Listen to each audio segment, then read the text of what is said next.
Madam President, her family, and all senators. We pray, oh God, that you would be in the midst of us, give us the wisdom, the guidance that we need as they proceed today.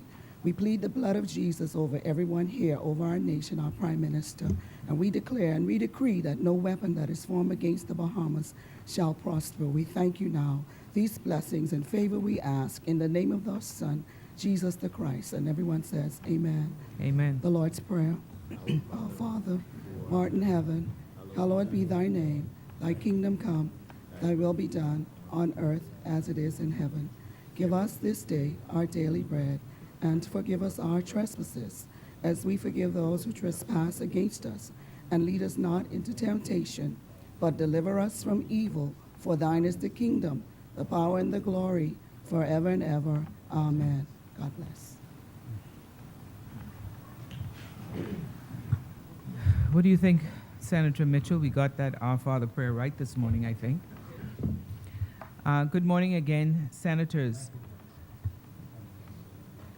When we last met Thursday last week, we were at second reading and committal of a bill for an act for the appropriation of diverse sums of money for and towards defraying the expenses of the government of the Commonwealth of the Bahamas on revenue account for the financial year commencing 1st July 2018 and ending 30th of June 2019. As many, Chair recognizes Senator the Honorable Jamal Moss.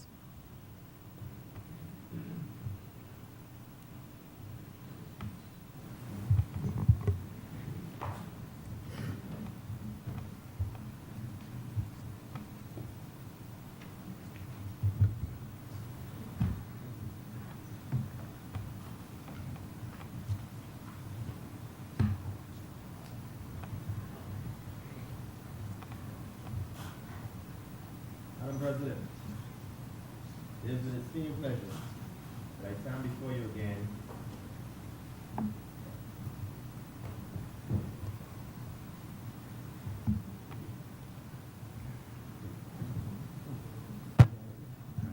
One, two, you get it? Start off again. Madam President, it is with esteemed pleasure that I stand before you again in this honorable place to give my contribution to this 2018-2019 budget debate. I remain ever grateful to the Almighty God for the health and strength that He has given me, because without Him, I will not be able to stand before you today. I would like to take this time to thank my honorable leader and Prime Minister, Dr. the Honorable Hubert Minnis, for his reposed confidence in my ability to be a part of the makeup of the government today. John Delaney once said, and I quote, "We have to start grounding our economy in facts and recognize that a strong economy is critical for funding progressive priorities." I'll say that again. I want to make sure the opposition hear me clearly. John Delaney once said, and I quote, "We have to start grounding our economy in facts and recognize that a strong economy is critical for funding progressive priorities." Madam President, leading up to the general elections, the Bahamian people brought into our party's message of a new and better Bahamas. On May 10th, 2017, the Bahamian people exercised that right and overwhelmingly voted the FNM to do just that. Bahamians call on the Minnis-led team to stomp out corruption, go after those that appear to have their hands in a cookie jar, see what our books look like, trim the unnecessary fat, tighten up on the spending, and get this country back on the road of prosperity that we are accustomed to, like during the FNM's era between 1992 and 1997. I was a young chap at the time when the FNM first won by defeating the corrupt and 25 years of PLP rule by carrying a landslide defeat to what we have today. During the early period of the FNM's first time while in government, it was rough for them because the FNM government was making changes that were for the best interests of the country. People couldn't see it at that point and started cussing up a storm saying, "Who the hell Ingram them think they is?" They even went as far as saying we need a snap election because this FNM government is trying to carry us from bad to worse. Madam President, while the expected few made noise or caused the ruckus, the majority of right-thinking Bahamians said they got 5 years. Let's see what the rude boy will do. During the first 2 years in office, the FNM was faced with many challenges, courtesy of the former administration, and was cleaning up all the mess that was brought to this country to its knees economically, locally, and internationally. It was so bad that under the PLP administration, the international community were laughing and looking down on us, saying in the 1984 Miami Herald article said that we are a nation for sale. But because of the FNM's passion, will, and desire to clean up and paint a new image of the country, it became promising and welcoming to those who wanted better for them and their children. Yes. Madam President, the now AG and also the now Minister responsible for Labor, who I currently have the honor to serve and learn from, were new faces who came from torchbearers then and elevated to serve in government either through the Parliament, the Senate, Parliamentary Secretary, or Cabinet, and they played a role and work around the clock doing what was needed to be done. The empty vessels started to quiet down piece by piece because Bahamians were seeing that progress was in the mix. Now, leading to the next general election, the Bahamian people went back to the polls, and this time, more Bahamians threw their support behind FNM, allowing us to keep our 1992 victory seats, and we picked up an extra one in 1997, all because we kept our word and things started to get better. Madam President, with our best intentions in this FNM administration, we are led by our wise leader who is strong like a ready sword. The reality is we as a country are driving through rugged roads. With rugged roads, they disrupt the flow of normal lives. They feel long and are usually painful. In Isaiah chapter 40, verse 31, it says, "Those who hope in the Lord will renew their strength. They will soar on wings like eagles. They will run and not grow weary. They will walk and will not faint." End quote. And by that, I say it is easy for us to live victoriously for the Lord when we soar on the wings of eagles. It can be exciting when we run and don't grow weary in the work of the Lord, buoyed by his power and presence. But it often takes heroes to keep walking and not faint when trying times come. I strongly believe, my fellow Bahamians, that whatever God sets before us, he has already provided the tools to guide us through to the land of accountability, transparency, and yes, prosperity. In this critical position in our nation's journey,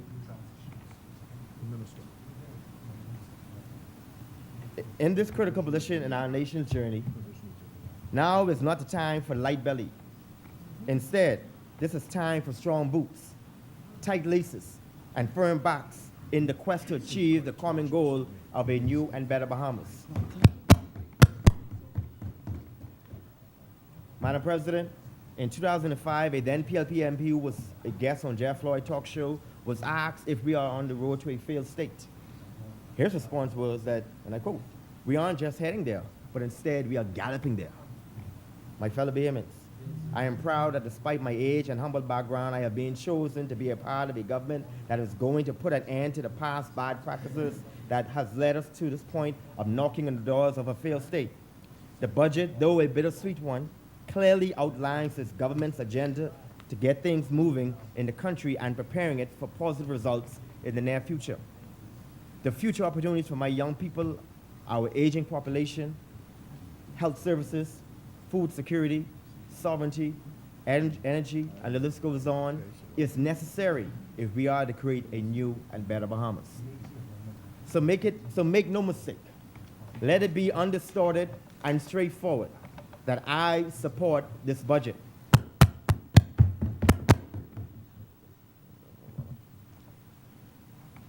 Madam President, this government is going to tackle the hard issues like under-budgeting for known commitments, start the revolutionary process of properly accounting for its expenditure, as well as a government that fully provides clearing the arrears of some $360 million, and yes, a government that has publicly outlined a sound and credible fiscal plan for this coming budget year of 2018, 2019, and beyond.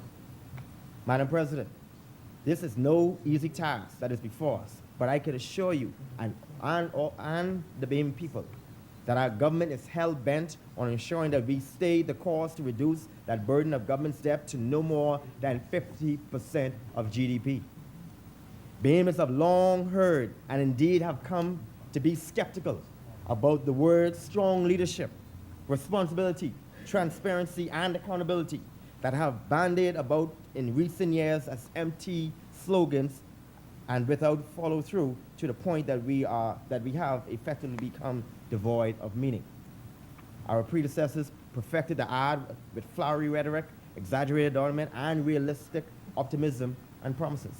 Now, based on the cards that are laid out in the public table by this administration, I strongly believe that Bahamians know that despite the difficult pill having to be swallowed, they know they have a responsible government this time and who will be leading us out of the wilderness. Madam President, in this age of technology, it is very disappointing that it's very disappointing for the Bahamas to be ranked 119th out of 190 countries when it comes to ease of doing business in the Bahamas. I'm very pleased to hear that the Ministry of Finance and the Ministry of Agriculture is going forward with pushing the FNM's manifesto of starting the process of this new way of doing business so we can grow, so we can boost the growth, entrepreneurship, investment, and the large economy.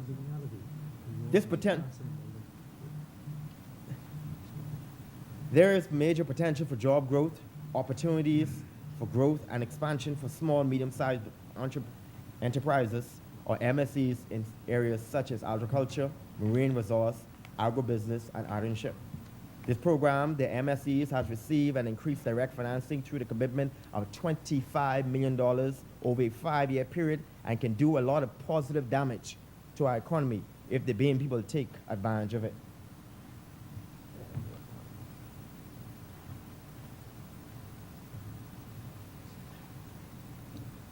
Again, this is another avenue to creating the new and better Bahamas, which we, the people, cried for. Madam President, with this increase in VAT, the government will be able to pay off pressing arrears locally and internationally. Also, this would be a much-needed injection of paying back the millions owed to NIB in rent, because if we don't, how do we expect Mama, Papa, and even ourselves to collect pensions or entitlements? In addition, this will give us the opportunity to pay off the $24 million BEC bill which the government owes. Now, when we pay off that bill, BPL can now start the process to upgrading that crucial entity. With the 12% VAT, it will also give us a chance to start the process of paying off water and sewage rising owed bills. With that, these bills must be paid in order for us to upgrade our national commodities. We will also be able to pay back $13 million which is owed to BTC. With the passage of this budget, we can finally be able to pay the mounting bills of vendors, particularly those under the Ministry of Education. These vendors are people who live in our communities, who we say good morning, good afternoon, and even good night to. These are the same vendors who we, as lawmakers, talk to every time when listening to their concerns and even their cries. These are the same people who make positive contributions to our society by making sure our children who are hungry can have a belly full and able to have energy to learn throughout the existing periods. These are the same people whose personal bills are piling up and they need their money. And yes, we will be able to pay off that rubberneck, that gawking $640 million loan left by that reckless former administration. Colleagues, this is one of the reasons why those opposite are voting against this budget. They are voting against Bahamians who are owed money and the country finally paying off our crucial bills. I tell you again, this is the new and better Bahamas we are fighting for. Madam President, despite all the positive newscasts of this budget or political promises being delivered to our people, everything seemed somewhat absent because of the announcement of VAT, which was celebrated by those opposite. The former administration, who governed this country for 35 years, did little to grow this economy to create real long-term jobs or even boost confidence in the economy in their last 5 years. Instead, they decided to implement decisions that caused the Bahamas to go from good to bad, then to bad to worse, and then from worse to worse. Madam President, under this FM administration, led by our focused leader and his credible deputy, the economy of the Bahamas is starting to make the change in the positive direction. During the midterm budget, it was revealed by our on-the-ball Minister of Finance that modules strongly indicate that the economy was in the state of recovery. Simply said, during the last 6 months of 2017, while paying off millions of dollars in debt courtesy of the previous administration at that time, the December budget, there has been an increase in revenue collection by $25 million. Government expenditure unrelated to debt redemption had decreased by some $67 million, which translate into a reduction in the $92.3 million reduction in the GFS deficit. Madam President, under this administration, we were able to live up to the political promises by putting up to 350 tablets in the hands of students, and not just any student, but students from preschool levels straight to primary school. This new initiative will allow teachers to ensure that students get the work that they're supposed to get, be creative in teaching, access information by the click of a button rather than carrying those heavy books that either are costly on the parent or hurting the child's back. Also, with this new way of educating our future generations, parents will now be able to monitor what their children is being taught while they work in real time. Even receive instant messages from teachers or the schools with respect to their little darlings. The FNM is hopping to the tune of upgrading this country so our little darlings, whether they live in Bain and Grantstown, Carmichael, Grand Bahama, Centerville, Angleston, or the Farmy Islands, that they will be finally properly equipped to compete not just locally, but internationally on the education field. This is what the new and better Bahamas is all about. Madam President, in addition, the Minister of Education, the Honorable Jeffrey Lloyd, made the groundbreaking announcement with regards to free tuition.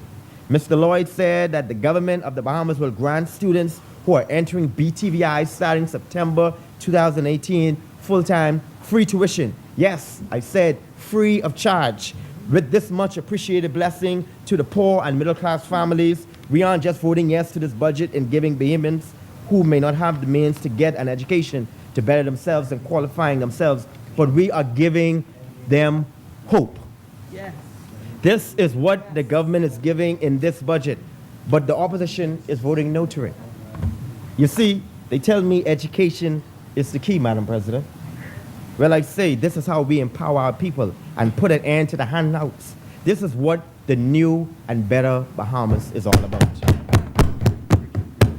Madam President, the other real reason why the opposition are voting against this budget is because the government is embarking on a $17 million 3-year technology upgrade of education within our schools. My fellow Bahamians, the future is now. Let's not play around and put our youth future in jeopardy.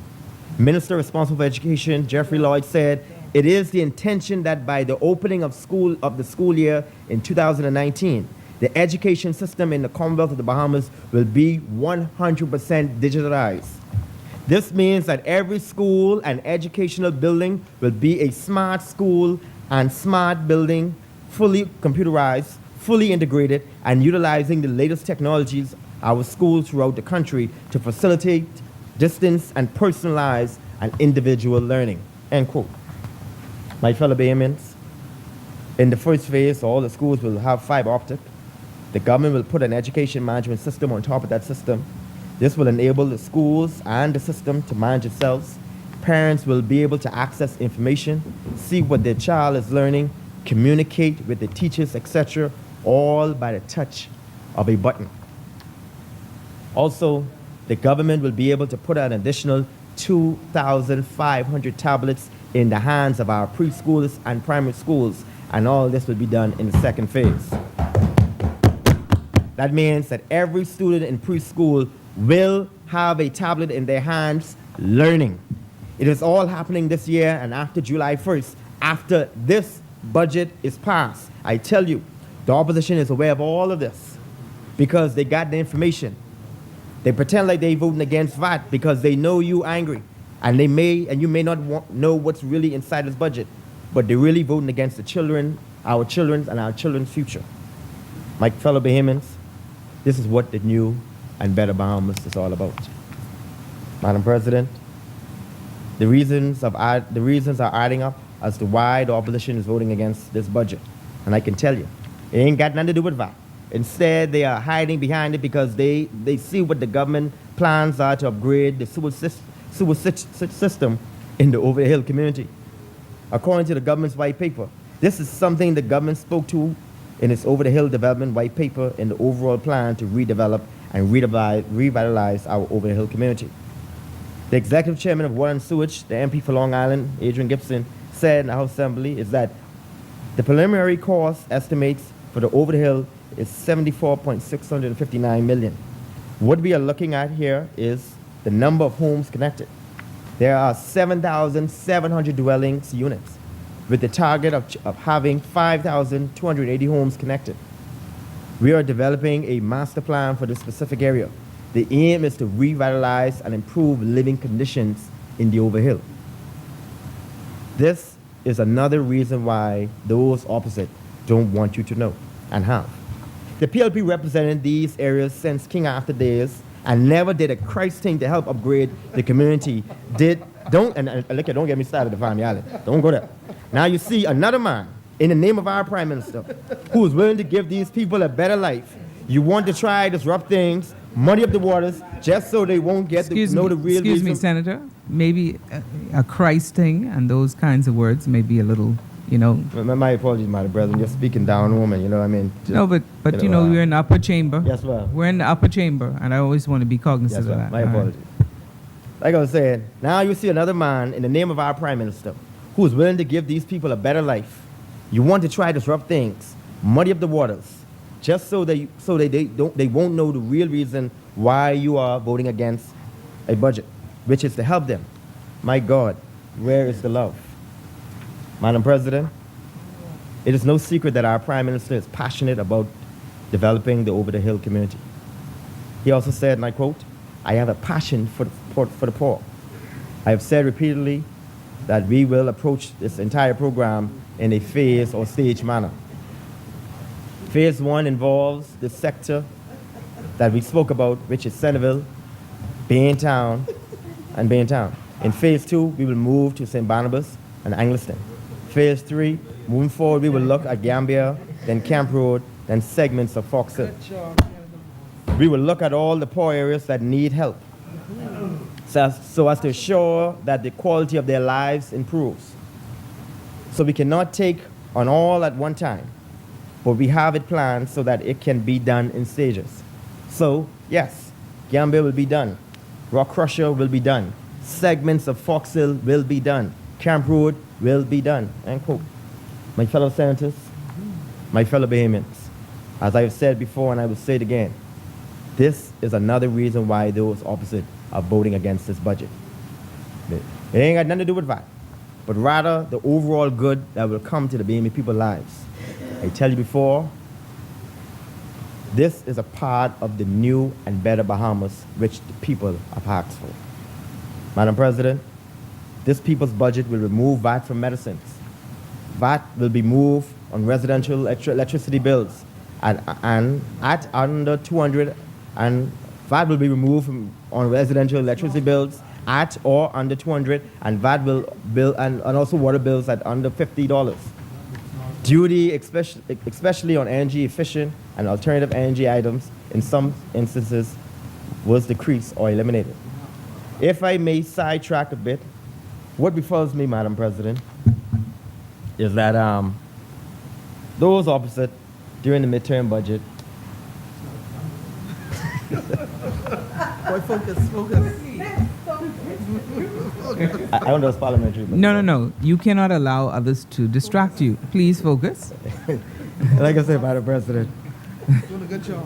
what befalls me, Madam President, is that during the midterm budget, You had the opposition who was calling the government all types of names and even putting out press releases condemning the government move to possibly remove corned beef from bread basket items.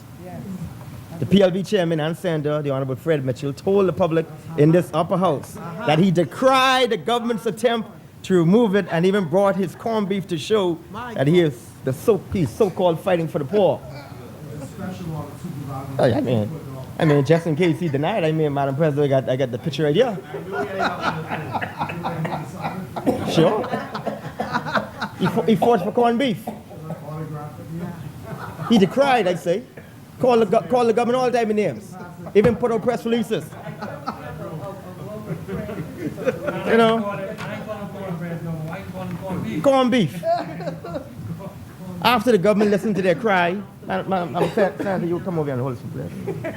After, and also if I may add, well, we even got the Senator Davil. They took a picture together, Mr. AG. They even took a picture together. They even took a picture together. Smile from cheek to cheek. Cheek to cheek. Saying that they want corned beef back on the bread basket items. They fighting for the poor. This is what they said. But Madam President, 2 weeks ago, we got the same chairman and senator, and also Senator Davil marching on a thing. I'm saying, keep your corned beef. They say, keep your corned beef. Madam President, yes, I am. Madam President, it shows the hypocrisy that lies within the opposition. And in the words of a wise man who once told me, and I will remind him again, you and my camera view, I will remind him again, Madam President, hypocrisy is a sin in politics, and those in opposition has committed that political sin. And Senator Darius, yes. I think there's a scripture inside the Bible that speaks about this. A scripture in the Bible says in James chapter 1 verses 8, and it says, a double-minded man is unstable in his ways. I'll say it again. A double-minded man is unstable in his ways. Davil, I got you on picture. I got you approved. So, Madam President, I bring all this up because the opposition... Senators, yes. We are getting a little rowdy. I got the floor. Senator Moss? Yeah. Madam President, I bring this up because the opposition wants to talk about credibility when they don't even have an ounce of it in themselves. I say to you, my fellow Bahamians, they will use you and your emotions for their advancement. And they want to make a mockery out of you. But be not deceived by them. Instead, run far from them, because the swing train will strike again. Madam President, the good, hard-working Minister of Agriculture, the Honorable Reverend Wells, who is responsible for agriculture and marine resources, announced, and I quote, my ministry is very concerned, you got corned beef, okay? My ministry is very concerned about the security of our fishery stock, which is at risk for overfishing by non-nationals.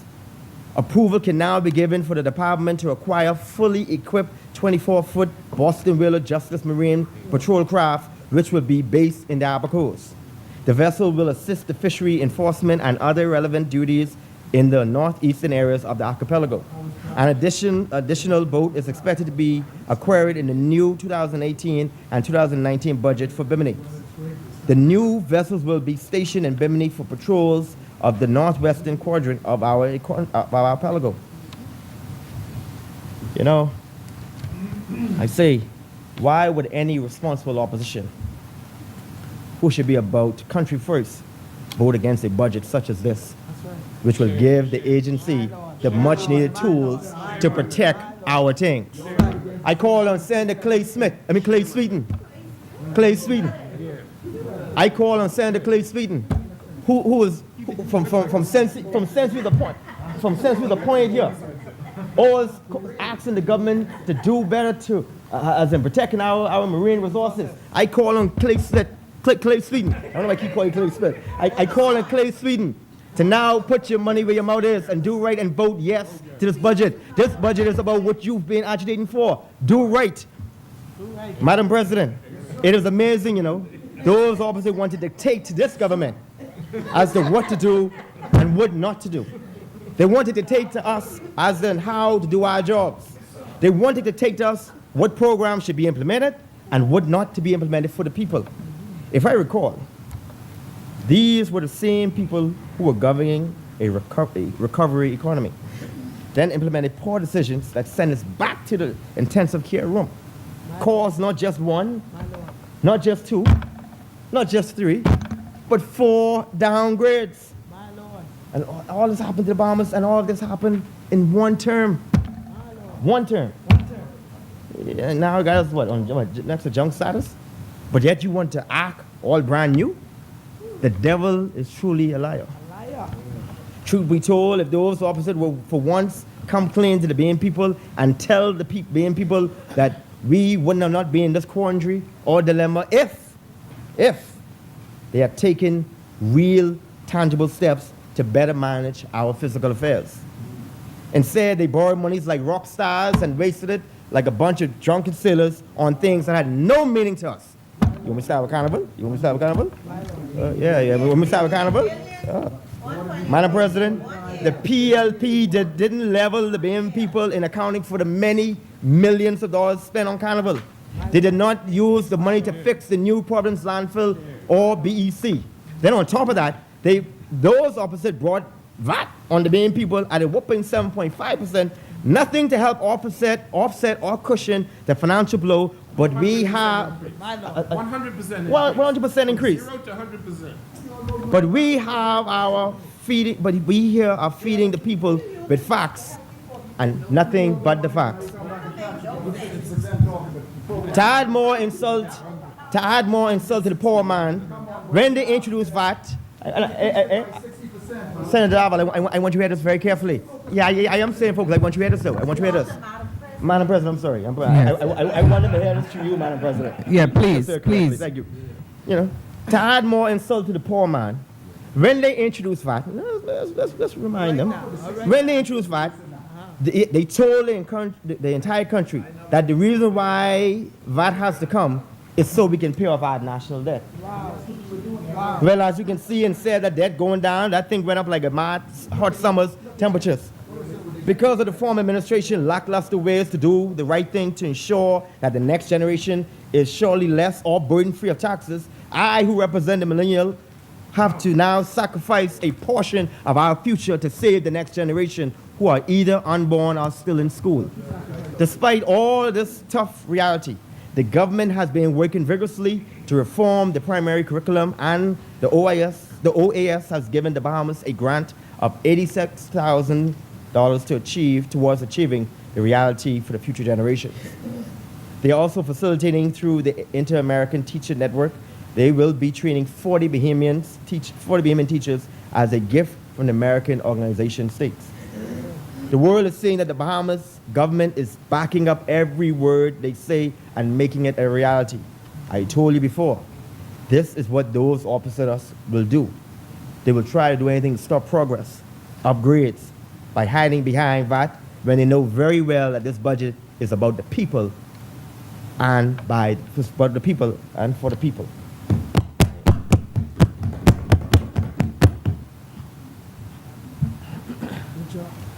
Madam President, this administration has taken the hard and promising road which will guarantee our next generation's future. This administration could have taken the easy way out, like them, and automatically secured its own political future. But instead, this administration led by our leader, who has the testicular fortitude and also is going head on like a raging bull to tackle the obstacles, the roadblocks, and the potholes that is in the way, hindering this country and this generation who's depending on us to pave the road of opportunities and less burden, once again, not with false promises like them, not with just idle talks to buy time like them, instead something that they can once again see, feel, and touch. Again, this is what the new and better Bahamas is all about. Madam President, as the government is moving full steam ahead with growing the middle class, which the former administration slowed down courtesy of its bad, out of whack policies, we can brag that once this budget is passed, young Bahamians looking to start building their dream family homes will have the opportunity to purchase a piece of the rock for less than $30,000, a reduction of approximately 70% of the industry average. The Prime Minister, the Honorable Hubert Minnis, who has been talking about this for some years now, has said this during his midterm budget. And I quote, "At this particular time, we are looking at land reform. There are many Bahamians who want to own homes. Unfortunately, today the average homes may cost anywhere from $180,000 and up. That is very cost prohibitive to the average Bahamian, and therefore we are introducing this program. Those lots will be sold with the entire infrastructure, amenities attached to it, and be sold at a very, very low price. This program will also be extended to residents on the family islands to encourage ownership, second home ownership, and entrepreneurship development of bed and bread basket properties, bread and breakfast properties. I am more excited about such a program in the family islands because you would allow Bahamians to buy properties for bed and breakfast facilities, and again, minimal cost, and using the same concept, they would own hotels within the family islands and the eco hotels, and where we are going to within the family islands.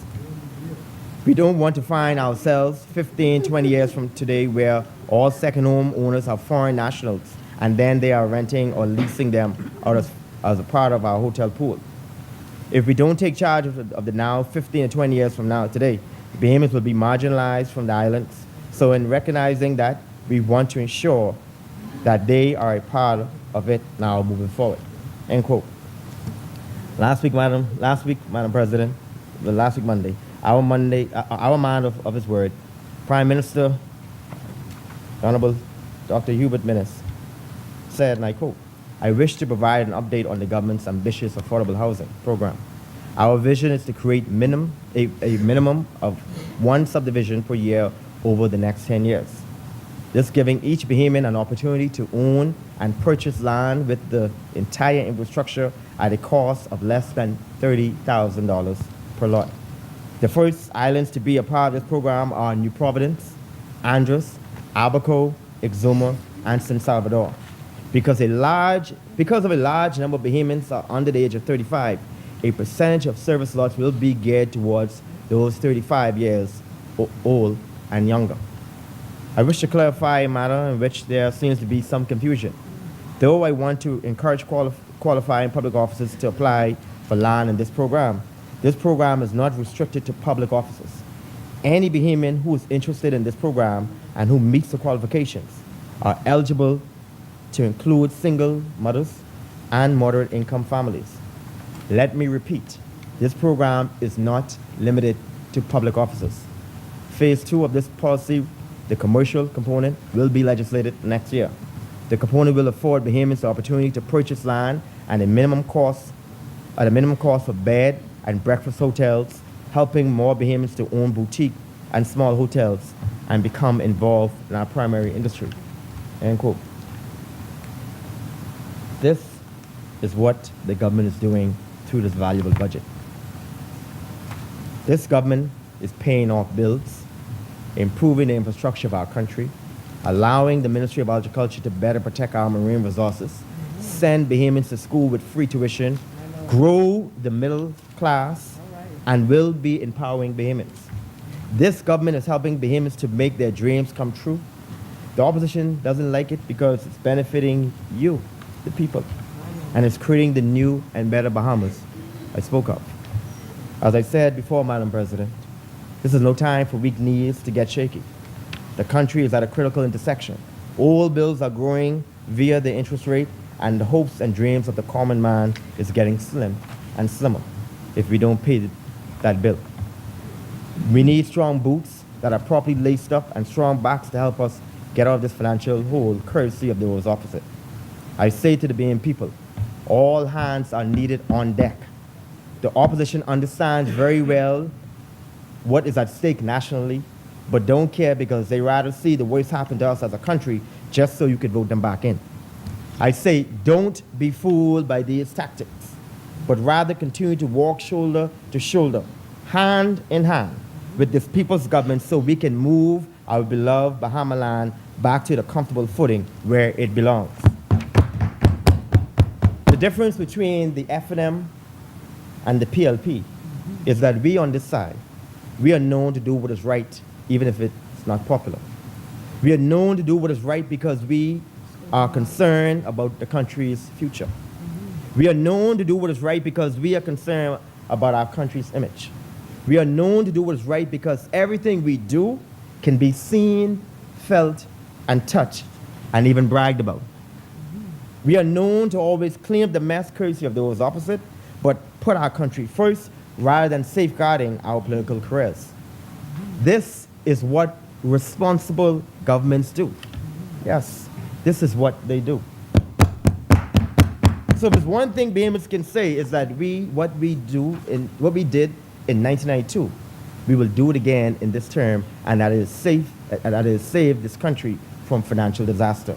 We are creating the new and better Bahamas.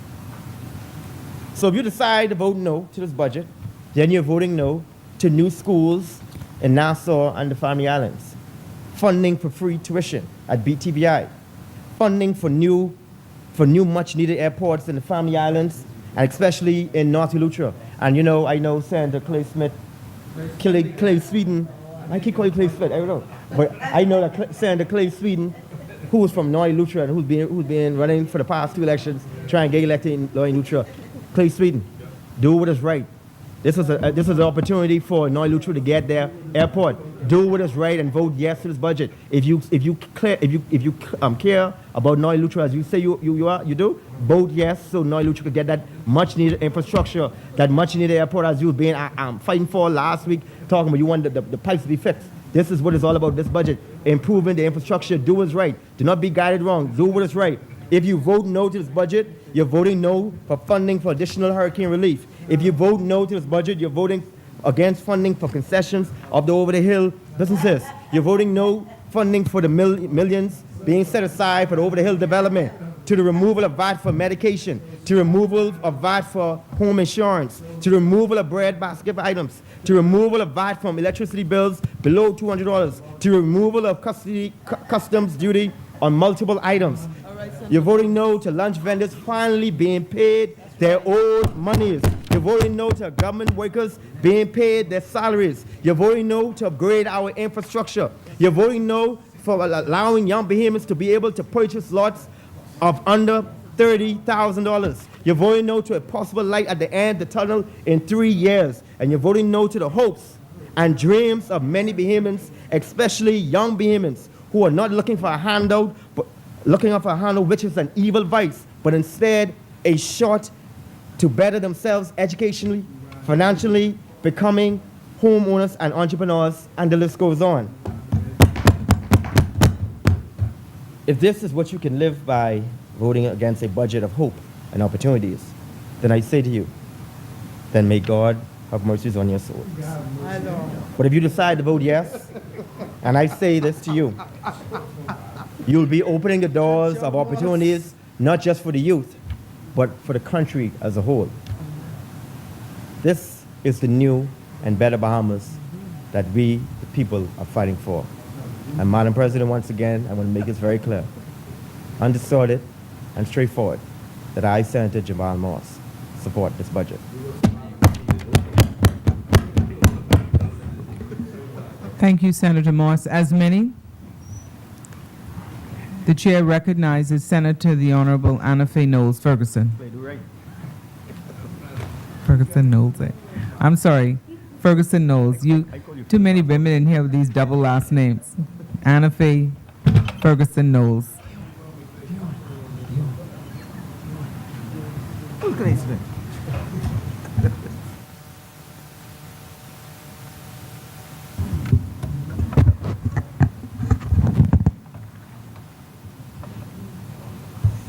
Thank you very much, Madam President.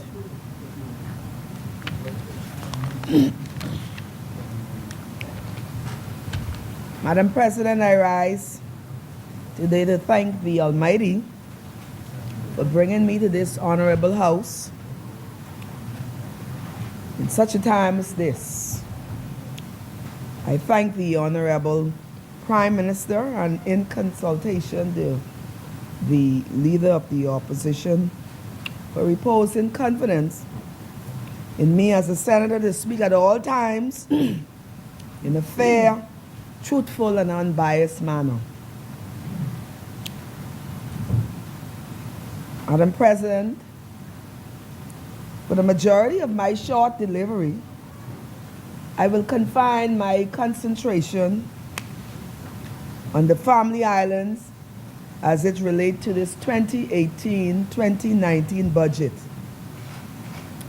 Permit me, before I go into details,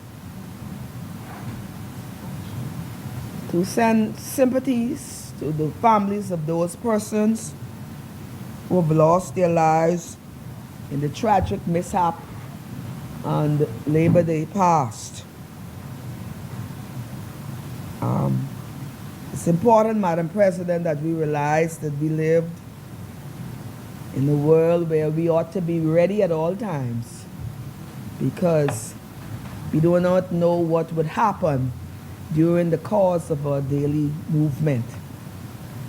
I also want to send sympathy to my family and on the passing of my cousin, educator Luther Nordage. I want to say sympathy to his wife and his children, and to his nieces and nephews, and of course to the entire family. Luther was a veteran educator who serves in a number of schools in New Providence. I'm sure he would be greatly missed. And may the souls of all those departed rest in peace and one day rise in glory. I am always grateful, Madam President, for those persons who live and work in the family islands. Having born and bred in Crooked Island, I know what it's like to be in the family island. In other words, I am a true family islander. And I always look for ways when they are not the budget to see how well we as family islanders are fitting into that scope.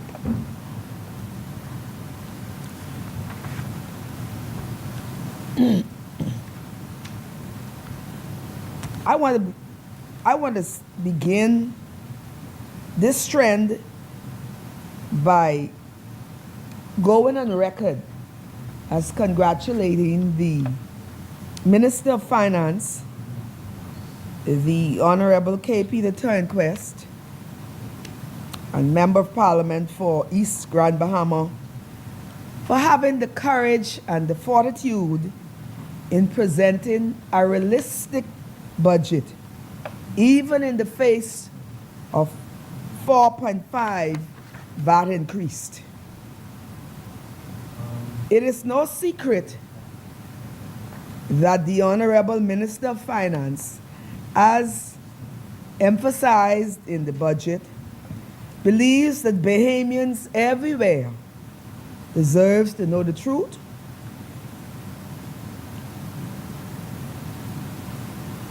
deserves to know the prospect of the national economy, and deserves to know the plans of the government to rescue our society in these challenging times. Madam President, tough times call for tough measures. Successive governments have engaged in borrowing to sustain the economy.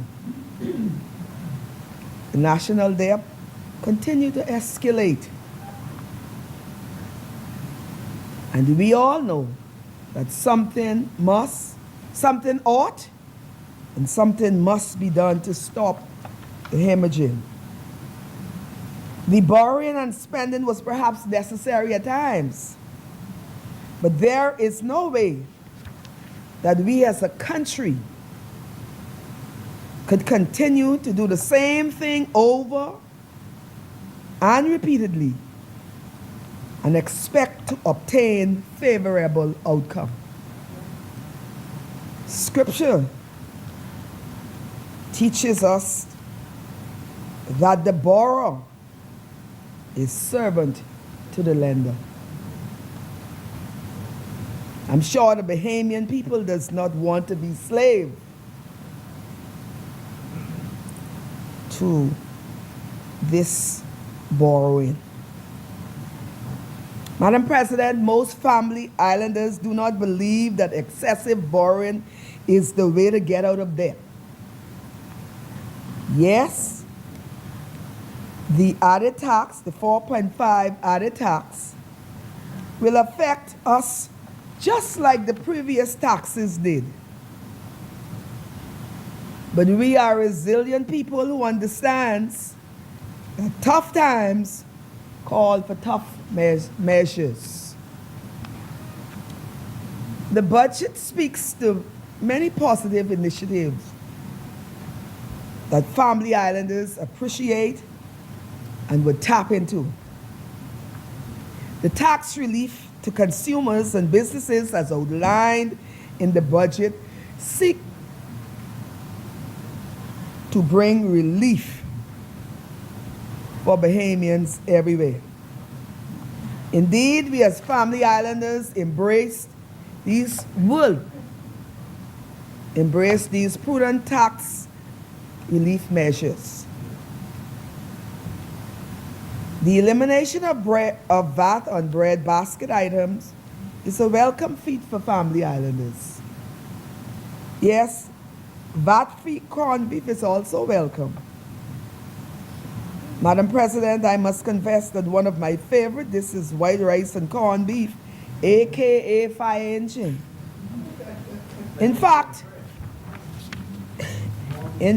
on the island of Crooked Island, where I was born and grew up, that was the main dish. That was one of the main dishes.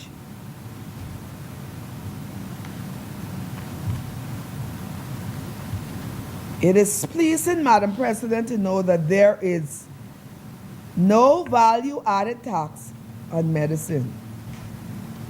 This is greatly welcome. The waiving of VAT on residential electrical bills under 200 and the water bills under 50 is welcomed by family islanders as well. As the waiver of custom duties on clothing and shoes, and the increase from 300 to 500. Personal travel exemption is at the heart of family islanders. This spells tough times, but good measures. Notice, Madam President, I changed tough times from tough measures, is as we go along and see the incentive that is given in this budget, one will realize that the times are tough, but the measures that is put in place is good. During the last 3 to 4 years, many islanders experiencing the wrath of hurricanes. I, like many others, are slowly recovering from the wrath of Hurricane Joaquin, and I think we had successive hurricane after Joaquin. But this budget makes it possible for the continuation of the Family Island Development Encouragement Act and the reduction of duty on floor tiles and building material. These are extended for a 2-year term. Duty-free exemption in materials used for renovations repairs and upgrades to dilapidated buildings, and the duty free exemption on solar kits and related elements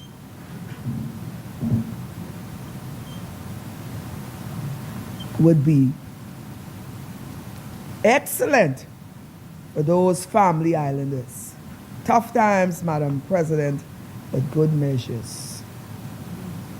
Many times in the family islands, we engage in fundraising to help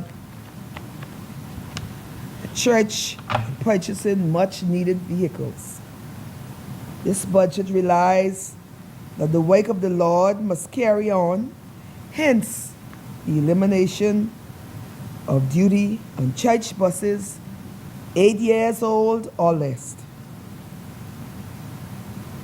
On that same note, Madam President, this budget seeks to advance the environmental and energy efficient initiatives. Family islanders should take full advantage of the reduced duty on electric and hybrid vehicles, those that are valued at $50,000 and under. And those small vehicles, which is 1500 cc in terms of the engine size, they are good on fuel. Efficient cars and trucks bodes well for family islanders. Tough times, Madam President, but great relief. Madam President, the environment has been created for entrepreneurs in the Bahamas and by extension the family islands. The platform has been laid for Bahamians to own their own businesses. I admonish family islanders to take advantage of the many opportunities and to become business owners.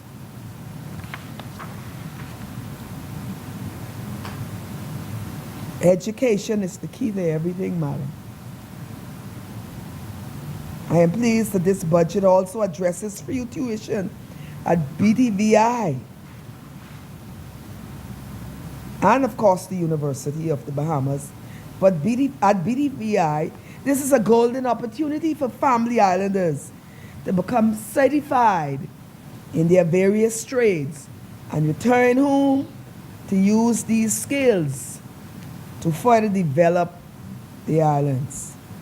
This initiative also will fill the national void of skilled workers. Students from family islands can also look forward to attending the University of the Bahamas, of course, and having their tuition paid once they ensure that they maintain the required grades. I know for sure that the teaching and nursing profession are greatly enhanced by this, because once they obtain the grade, they are also given a stipend plus their tuition. So I invite family islanders all over. There's a shortage of nurses. There's a shortage of teachers. Please use these incentives as the country needs you. Tough times, but great incentives, Madam President. The introduction of the first phase of catastrophic care insurance plan under the NHI during the fiscal year comes at a most needed time. Bahamians throughout this country should be pleased that measures are placed in this budget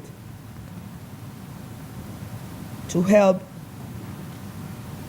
reduce, or should I say to help in their health standard.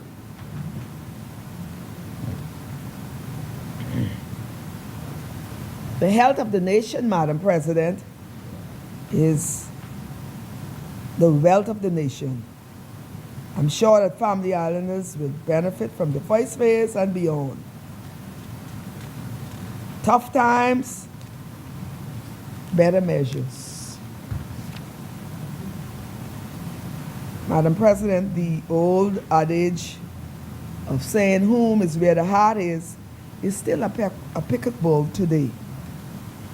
Family Islanders believe in having a roof over their head. This budget did not leave the first-time owners to wonder how they would realize their dream of home ownership. Once approved, provisions have been made in this budget for the importance of material and appliances to furnish this home. Not only material and appliances, but insurance as well. Madam President, while the 4.5 addition to the value-added tax is a live reality, and for some, it will take a lifetime adjustment, we cannot deny that the budget is riddled with tax relief and opportunities to help the poor. While some look at that as a monster, I envision a conscientious Bahamas whose citizens have tightened their belts with prudence and responsibility. While some speak about going underground, Madam President, I see a resilient economy with entrepreneurs engaging and advancing in various skills and business ventures. I see Bahamians rendering to Caesar what is Caesar's due, and to God what is God's due, meaning you ought to pay your taxes. While some complain about corned beef, Madam President, I see many stockings up on bread basket items and making good use of the duty-free salmon, tomato preserves, potato products, fish fillet, and the likes. While some say, Madam President, I must commend the Minister of Social Development and Urban Renewal, because while some say that there's hardly nothing going on, which I don't agree, and that's my right, I can say that under the Social Services and Urban Renewal, centers in the Family Islands are in all constituencies.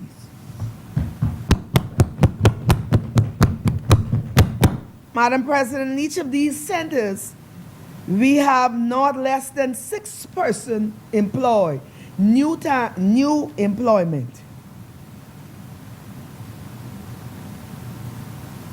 And so while some moan and groan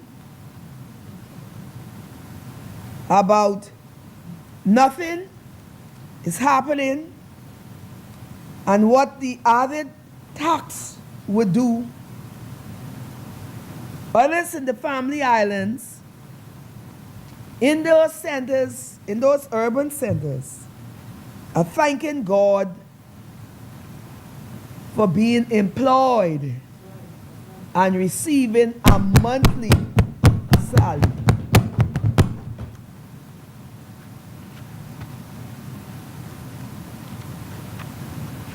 Madam President, while some say I cannot support this budget because of that, I say I support the budget, even with the increase in VAT, because I look beyond and I foreshadow seeing the returns from the VAT. The reducing of the national debt, the paying of civil servants, the teachers and the nurses, and other persons that the government owes. I look forward in seeing the extension and the refurbishment of Family Island's airports, including the one in Crooked Island. And with more airlifts and additional flights, thus bolstering the tourism industry. And I'm sure the bonefishers, the bonefishers in the southeastern Bahamas would be pleased with that.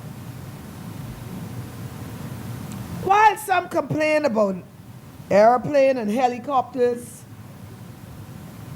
Madam President, I choose to see the national flag carrier with an efficient fleet of modern-day airplanes going all over the Caribbean and the Americas, and even touching on every continent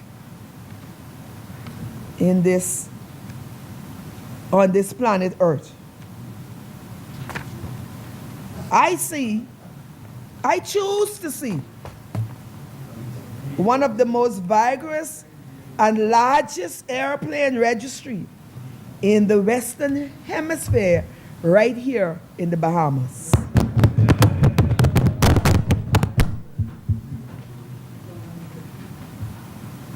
Madam President, nothing is impossible with God.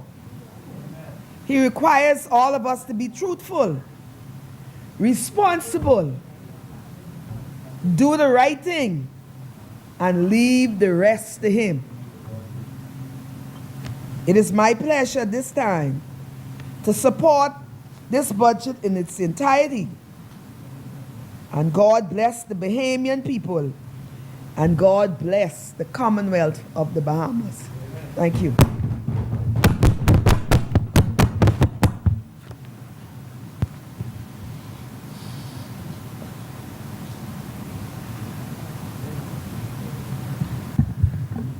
Thank you, Senator. As many, Chair recognizes Senator the Honorable Jay Dorsett.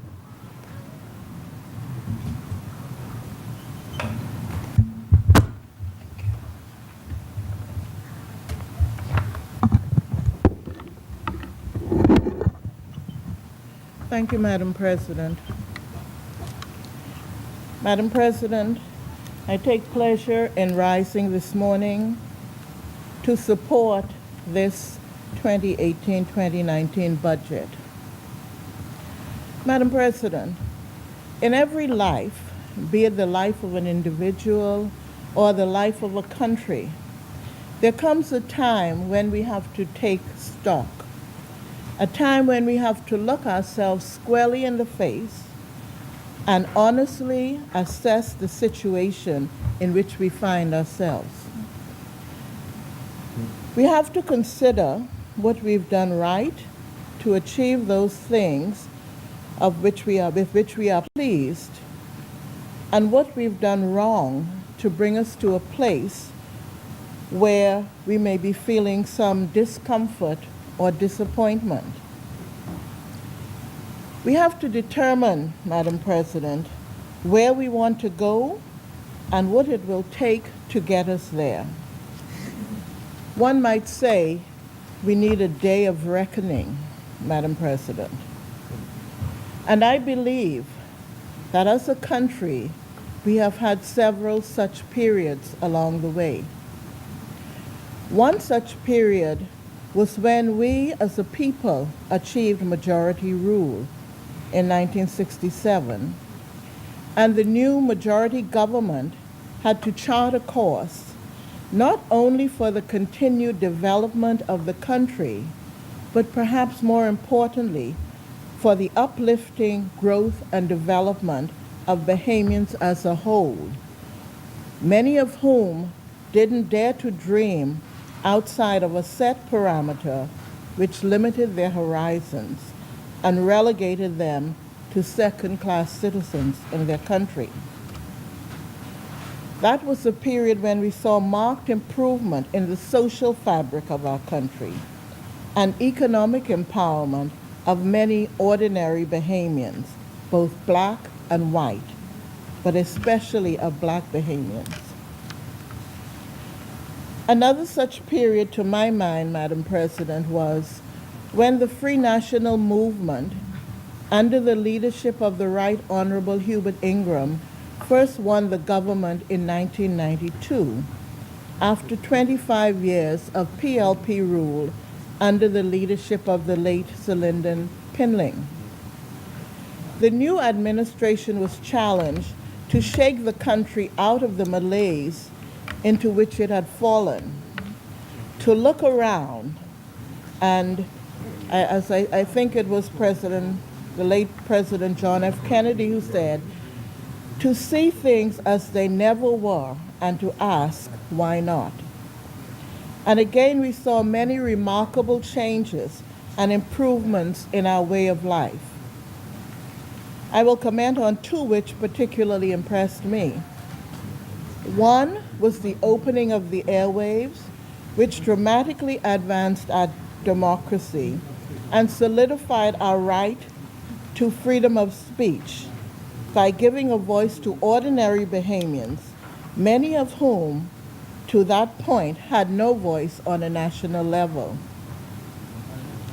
And there are those who say that we've been paying for that ever since, but nevertheless, Madam President, it was a very positive move in our country. Thank you.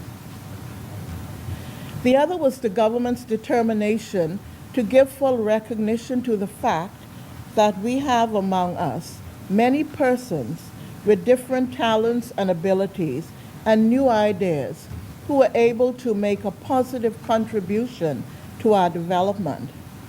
And happily, Madam President, among those persons were many women. And we saw women in Parliament and in the Cabinet of the Bahamas in numbers that we had not seen up to that time. And Madam President, last year, we had another change of administration. And once again, we found ourselves facing a period of reckoning.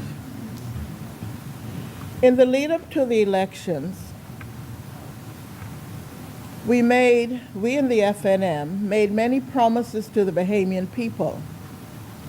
We made these promises based on our vision for an organized, well-regulated, properly managed, efficiently run, and prosperous country. We made these promises based also on the information we had at our disposal at the time as the party in opposition. Once we took over the reins of government, Madam President, we were able to get a true picture, a realistic picture of where we were as a country. And despite the remarkable strides made by previous administrations, the picture presented to us was not a pretty one. And Madam President, when you make plans and promises based on one set of assumptions, and reality presents you with a different set of facts from those on which those assumptions were based, you have to adjust. And you may find yourself having to do things that you hadn't planned to do. You may find yourself having to take measures that you hadn't planned to take to achieve your desired goals. And that, Madam President, is the position in which this new administration found itself in the first year of governance. Like all budgets, Madam President, this budget sets out the government's agenda and its priorities for the ensuing fiscal year. To fully appreciate what the government seeks to achieve, we must look at the budget as a whole. It is insufficient, Madam President, if we want a true picture, to simply pick out bits and pieces that we perceive will affect us negatively and tear apart the whole exercise based on those bits and pieces. If we were to look at the budget as a whole, we will see that it is indeed transformative. We will see that it is indeed the people's budget. Madam President, this is the first time in my recollection that the government has taken the time to explain to the Bahamian people the various aspects of the budget and the reasons behind its tax increases. I know of many meetings in different areas of the country where the members of Parliament, along with the Minister of Finance and other ministers, invited people to come out to have the budget explained to them. It is the people's budget, and this government took it directly to the people. Madam President, someone long ago said that the only two things of which we can be certain are death and taxes. We don't like either one, but we know that both are inevitable. Madam President, there are two significant tax increases proposed in this budget. One is the increase in value-added tax from 7.5% to 12%. The other is an increase in taxes on the gaming houses from 11% to a sliding scale of 20 to 50%, depending on their revenue. People seem to be focusing on these two tax increases to the exclusion of anything else in the budget. We will recall, Madam President, that when VAT was introduced by our predecessors in office, many Bahamians spoke out against it. We who now sit in government also spoke out against it because we felt that the government at the time was imposing new taxes on the Bahamian people while squandering the taxes that the people were already paying.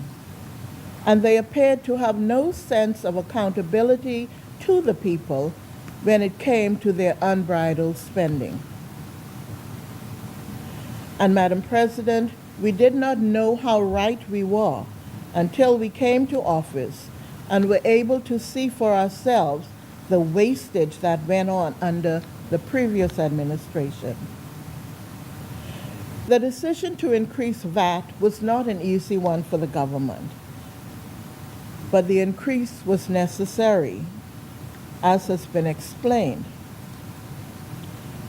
I know that it's not a popular move. I know that people do not like it. And I don't like having to pay 12% VAT.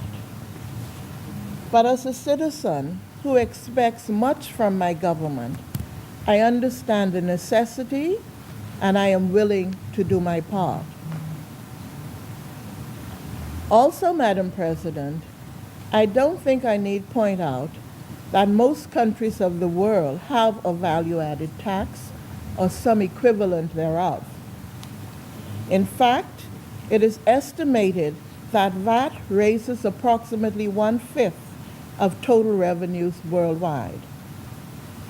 And here at home, Madam President, our value-added tax at 12% is among the lowest, if not the lowest, in the region. We see that Barbados has a VAT of 17.5%, Guyana 16%, the Dominican Republic 17.5%, and Jamaica a whopping 20%. And internationally, Madam President, we have countries such as Ireland, Spain, Sweden, and many others with VAT rates well above 20%. As I said, I understand that we do not want to pay 12%, as many persons demonstrated the other day. But, Madam President, I find it interesting that while we demonstrate against taxes imposed by our government, we go abroad, and many of us you will see over the summer going to Florida, and we pay taxes without flinching or questioning, and we don't get anything from them. When we go abroad, we live by their rules while we question the ones that are made here by our own government. Madam President, no, we didn't want the VAT at 7.5%, but we adjusted and we moved on. Now we don't want VAT at 12%, but once again, we will adjust and the country will move on, hopefully in a better position than we are now. And let's not forget that the increase in VAT will be cushioned to some extent by the removal of VAT from breadbasket items, from medicine, from electricity bills under $200, from water bills under $50, and residential insurance. And this, Madam President, will positively affect thousands of Bahamians. Madam President, as for the increase in gaming taxes, I cannot honestly say that my heart bleeds for this handful of newly legitimated entrepreneurs who operated illegally for many years and reportedly made millions of dollars without paying any taxes.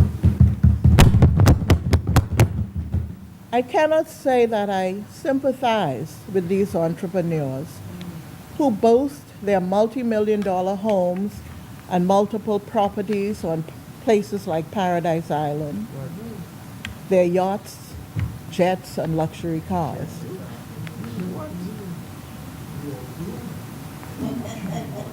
Madam President, when the business of gaming was illegal, it was operated by this same small handful of persons. The Bahamian people decided that they did not want this activity to become part of our economy. They did not want it to be made legal. But the PLP government decided that regardless of what the people wanted, they would legitimize the gaming industry anyway. So they legalized the illegal gambling and rewarded those persons who were operating illegally, who, when you think about it, were engaged in what was then a criminal activity, by allowing them a monopoly on the gaming business, which means that if I wanted to open now a gaming house, I can do it. And they tax them at a mere 11%.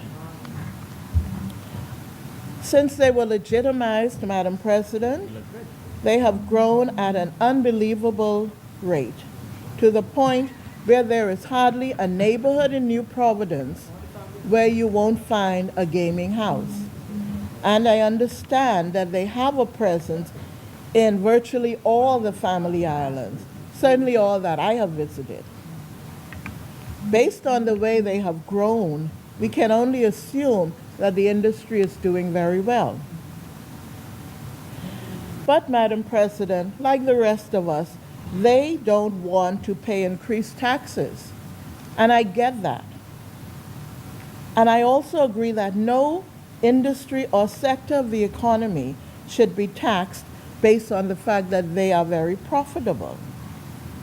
But no industry can dictate to the government how they should be taxed.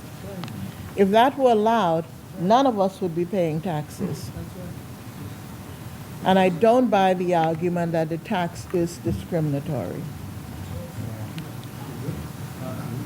And I also find it interesting, Madam President, that some of these gaming bosses are threatening to go back underground because of the increased taxes.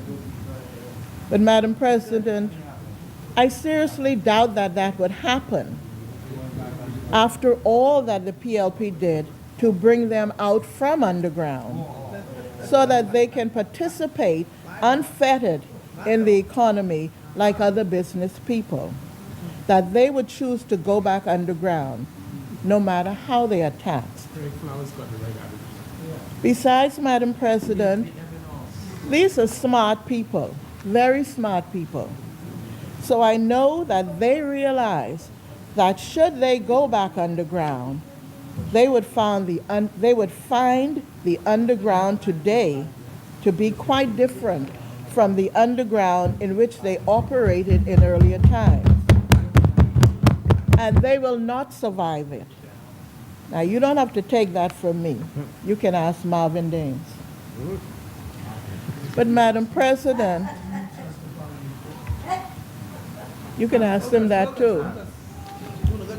But Madam President,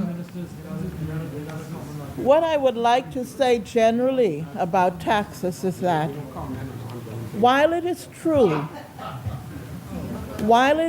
Madam President, that nobody likes to pay taxes, I truly believe that people would accept their tax responsibility without complaint if they are able to see their taxes working for them.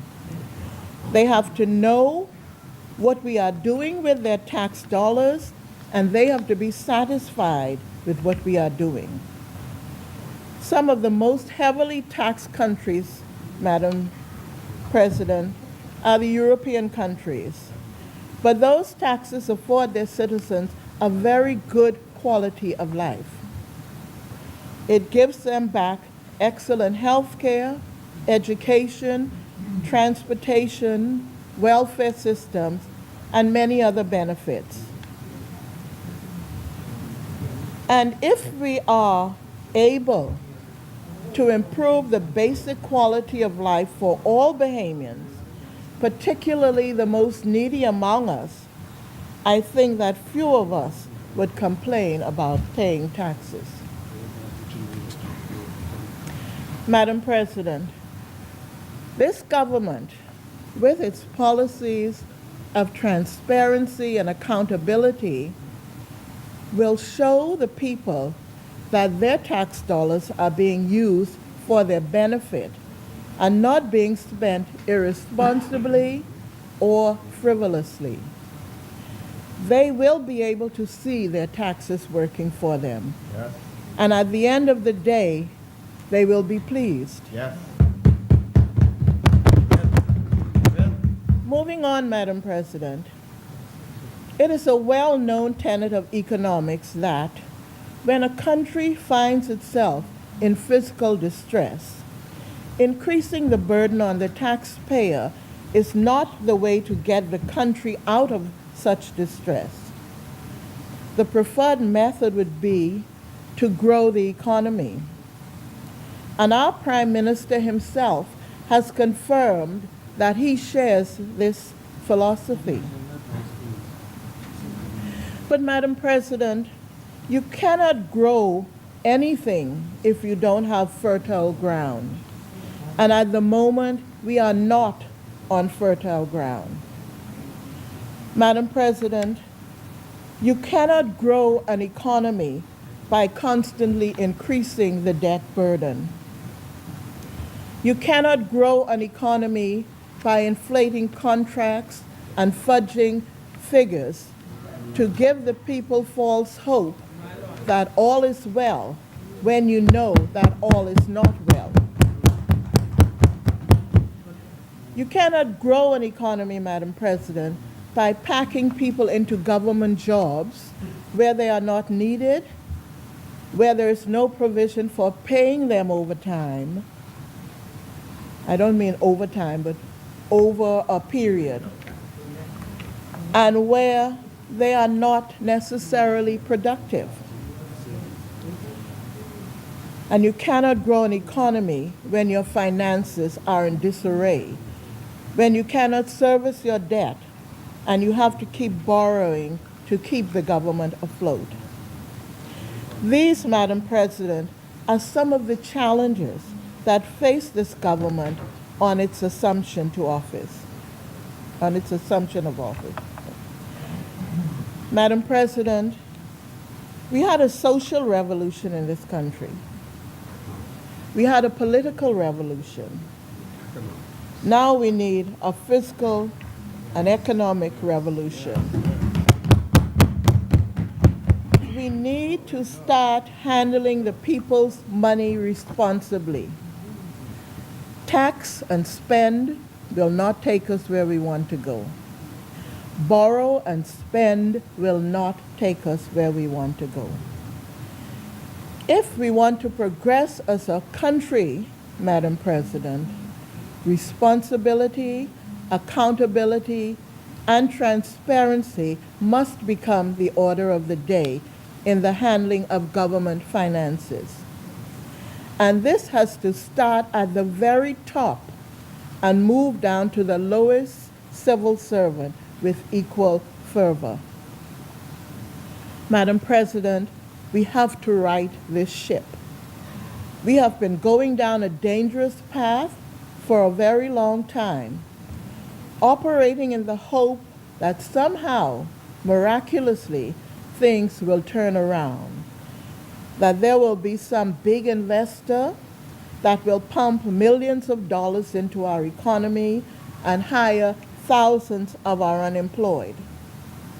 Operating in the hope that nothing will happen in the global economy to create a downturn in our tourist arrivals, to shake investor confidence in us, or impair our ability to import necessary goods. But we know, Madam President, that all of these things are outside of our control. So we have to conduct our fiscal affairs and our affairs overall in a manner that will enable us to ride out shocks to our system. This government is committed to do just that. The taxes you are being asked to pay will help to right the ship. And measures taken today will help to grow the economy, not sometime in the future, but starting now. Madam President, there are many factors which a government must take into consideration in growing an economy. You grow an economy, Madam President, by prudent fiscal management. And I think the Minister of Finance said it best in his presentation in the other place when he said, and I quote, "Putting the nation's fiscal house in order is a clear prerequisite to a more buoyant private sector and stronger job growth, as well as securing sustainable improvements in the standard of living of our citizens," unquote. And to ensure that the nation's fiscal house stays in order, the government proposes to introduce financial responsibility legislation to prevent the misuse, abuse, and wastage of public funds that we have seen in the past.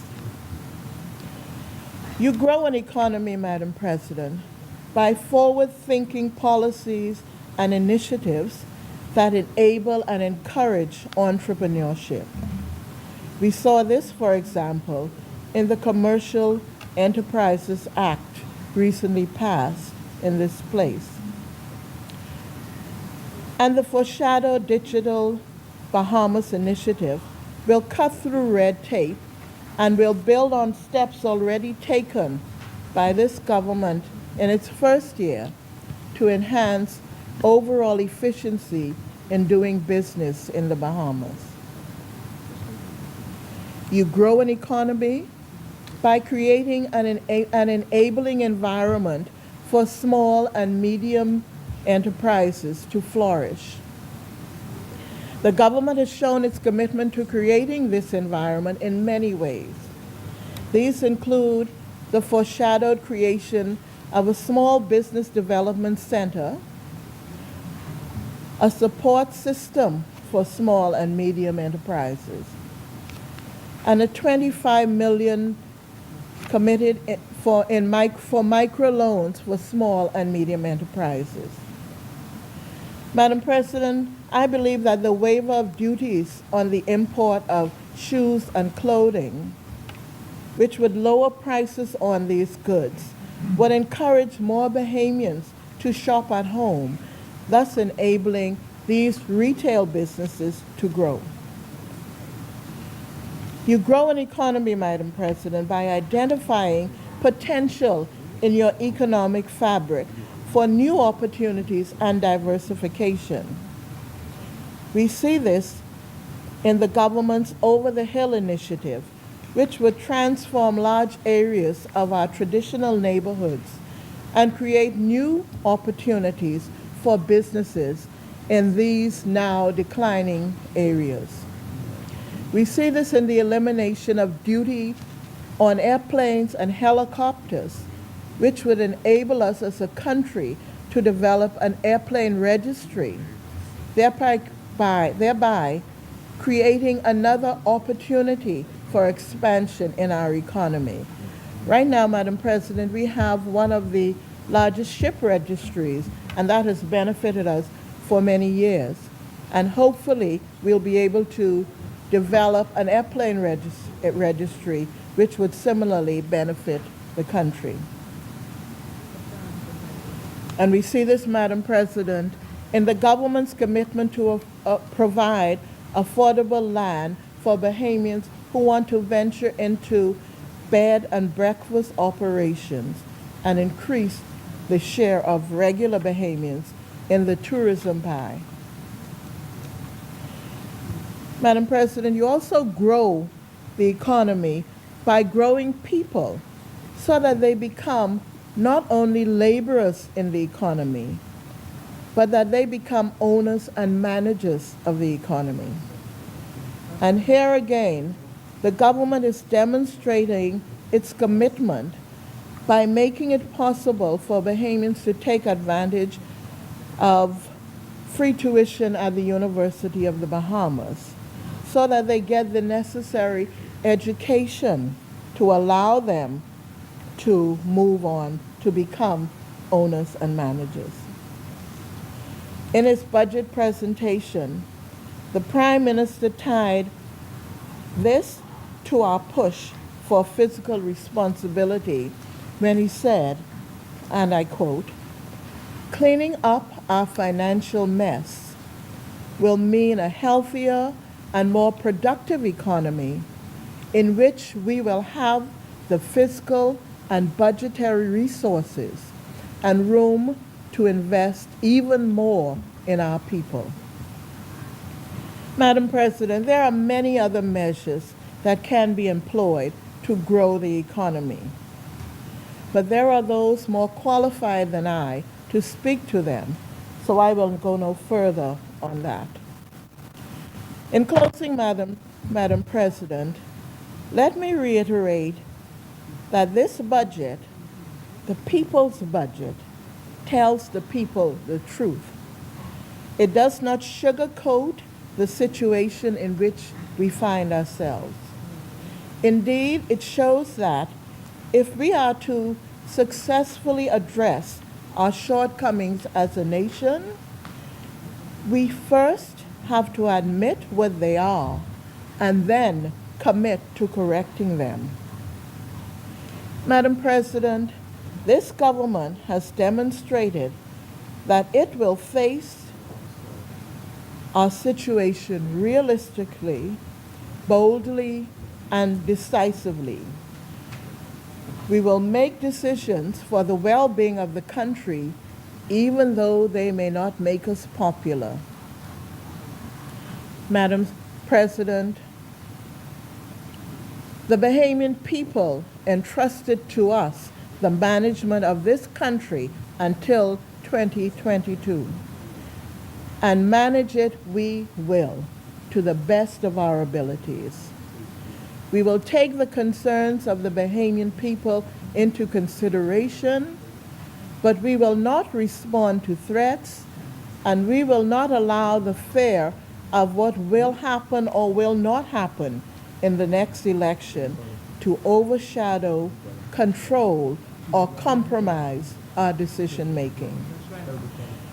Someone in the other place said that they would rather lose an election than lose the country. And Madam President, I share that sentiment. And with that, Madam President, I fully support this 2018-2019 budget with no reservation. Thank you, Madam President. Thank you, Senator Dorset. As many, the chair recognizes Senator the Honorable Jenny Isaacs Dotson.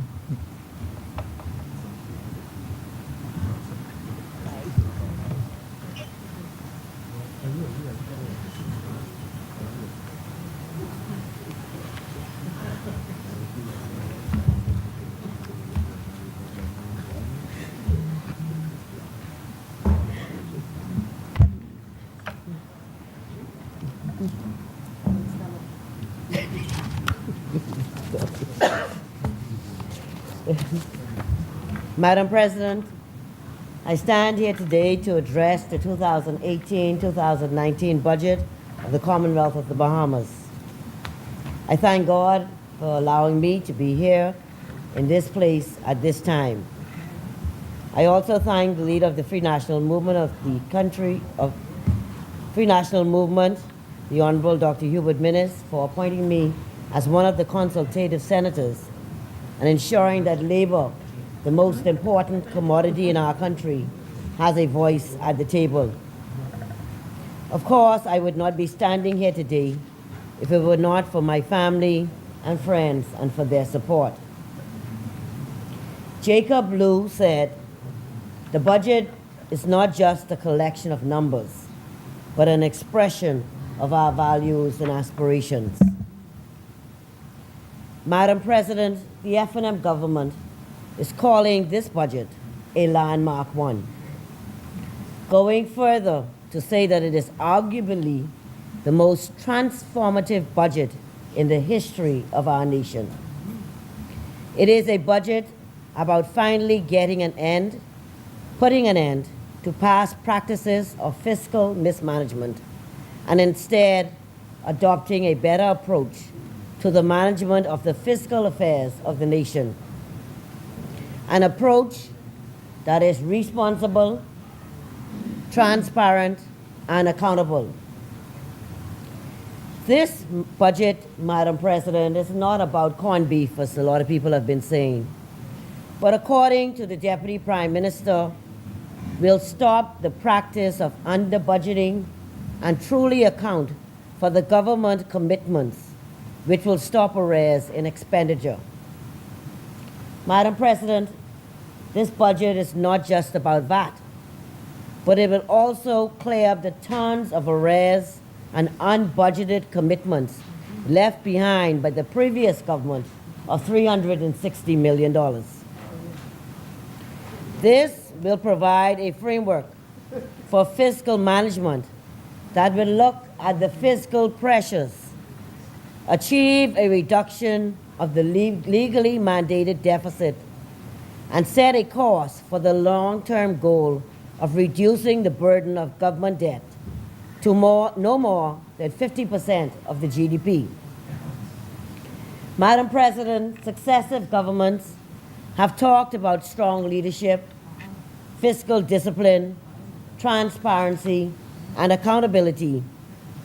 But by any measure, their results have been a far cry from reducing the burden of government debt. This government says it will not go down that same road, but will endeavor to lower deficits, balance the budget, and reduce the government debt. Steps have already been taken in the right direction. The fiscal responsibility legislation is drafted and out for public consultation. This bill will set out clear objectives, which are to reduce debt to no more than 50% of the GDP, fiscal balance to be reduced to no more than 0.5% of the GDP from 2020 to 2021. The fiscal balance shall not exceed 1.8% of GDP in 2019-2020 and 1% of GDP in 2019 and 2020. Once we get 0.5% of GDP, the growth of recurrent expenditure shall not exceed the long-term rate of growth of nominal GDP.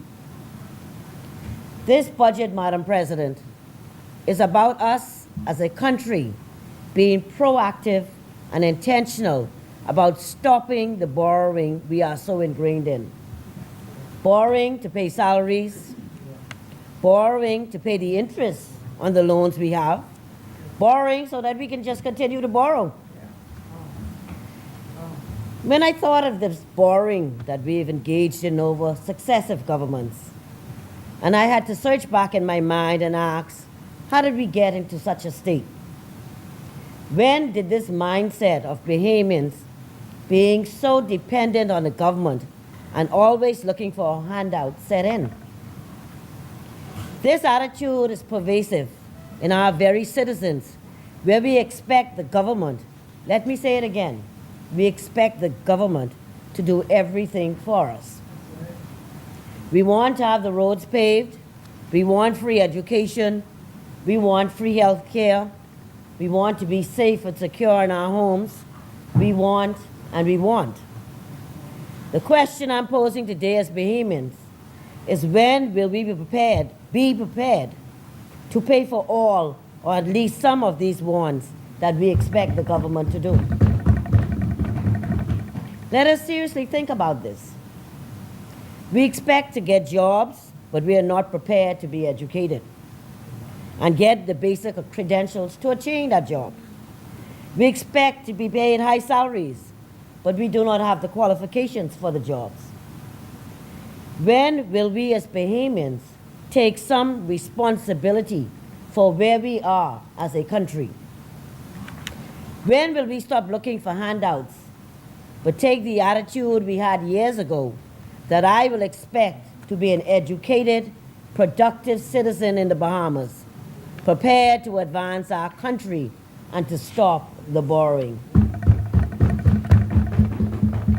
Madam President, in order to achieve a deficit reduction in this budget, all government ministries and departments have to implement a 10% reduction in their discretionary expenditures. The government will also embark on implementing the government digital competitiveness, which will reduce the cost of conducting business with the government. And Senator Morse already spoke about where we stand with the ease of doing business worldwide. Additionally, state-owned enterprises will become self-sufficient.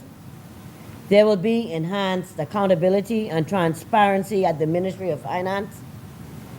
There will be established a revenue enhancement unit. There will be structural reform of the tax system. There will be a properly functioning debt management regime. There will be a reduction in unemployment. There will be an improvement in the ease of doing business. There will be a promotion of small and medium-sized enterprises and economic diversification through the digital and blue economy. Yes, Madam President, all of these things must happen in this budget. Madam President, in this budget, the government will eliminate VAT on all bread basket items except for sugar, eliminate VAT on medicines, eliminate VAT on residential property insurance, waiving VAT on residential electricity bill at or under $200 and water bills at or under $50, increasing the customs exemption from $300 to $500, providing for VAT zero rating of fundraising activities held by charitable organizations, implementing various concessions for real property tax, customs duties, excise duties, business license, and stamp tax in favor of designated economic empowerment zones in over-the-hill communities, providing a waiver on clothing and shoe imports upon application by importers and retailers of the same, duty-free entry for goods used in commercial printing, as well as for processing and garment manufacturing equipment, extending for 1 year the City of Nassau Revitalization Act and the Family Island Development Encouragement Act, extending for 5 years the first-time homeowners stamp tax exemption, extending for 2 years the duty exemption on material used for renovation, repair, and upgrade of dilapidated buildings, eliminating duties on food products such as salmon, fish fillet, bread spreads, potato products, tofu, prepared and preserved tomatoes, eliminating duties on solar kits, reducing duties on floor tiles and fabric softener, extending the 0.75% business license fee rate. Madam President, extending the duty exemption to church buses 8 years or less, exemption from business license fees for all schools registered with the Ministry of Education, and eliminating duty on airplanes and helicopters to build an airplane registry industry in the country. Madam President, reducing the excise duty on electric and hybrid vehicles valued at $50,000 and under down to 10%, reducing the excise duty on new smaller vehicles up to 1,500 cc's in engine size down to 25%, reducing excise duty on rechargeable batteries other than car batteries down to 10%, increasing the environmental levy on all vehicles from 200 to 250. The government will also be introducing the first phase of the catastrophic care insurance plan under NHI this fiscal year. The business license regulations are being amended to ease the filing of small and medium enterprises with a turnover under $10 million. The Real Property Act, Madam President, is being amended to clarify the definition of owner-occupied property. A change in the taxation policy for real estate that exempts real estate from VAT, replacing the tax on same with a simpler tax formula at a rate of 2.5% stamp tax on transaction values up to $100,000, and a rate of 10% above $100,000, implementation of a bonded facility arrangement for car dealers, the Business License Act being amended so that anyone who imports more than 2 cars a year must have a business license. In addition, Madam President, the Small Business Development Center will open soon. We will have free education at BTVI, and it will continue at UB under a new criteria. And that is in addition to the teachers and nurses grant that is already being done. And of course, the upgrade in technology and education. The question, Madam President, we must ask ourselves as Bahamians is if all of this is to be done, if all of this is to happen in this budget and at this time, where will the money come from? Madam President, that is what this budget is about. Madam President, in this budget, the government has committed to pay off $360 million in arrears by paying $172 million in 2018-2019, $106 million in 2019-2020, $75 million in 2020-2021, and a small balance thereafter. By making the decision to right-size the budget, there will be seen an increase in allocations of some $76 million in 2018 2019, which includes pension for public officials, IT service providers, and the lunch school programs. The government has heard the cries of public officials who retire and cannot get pensions, the lunch vendors and IT providers who cannot be paid. Madam President, the total of $48 million will include $13.5 million for the digital government initiatives in the Ministry of Finance, $6 million for New School in New Providence, $5 million for small and medium-sized business support, $5 million for the Over the Hill initiative, $5 million for LED street lighting, $5 million for a solar demonstration project on one of the family islands, $4 million for the recruitment of new college graduates, $2.6 million for BTVI scholarships, $1 million for the Prime Minister's cultural grant, and $1 million for the freedom of information. Madam President, also of significance is the fact that the government wage bill has grown by $226 billion and must be paid. The sinking fund must be established and funded. A disaster relief fund will be established. There's a need to boost capital expenditure on critical public infrastructure to some $300 million.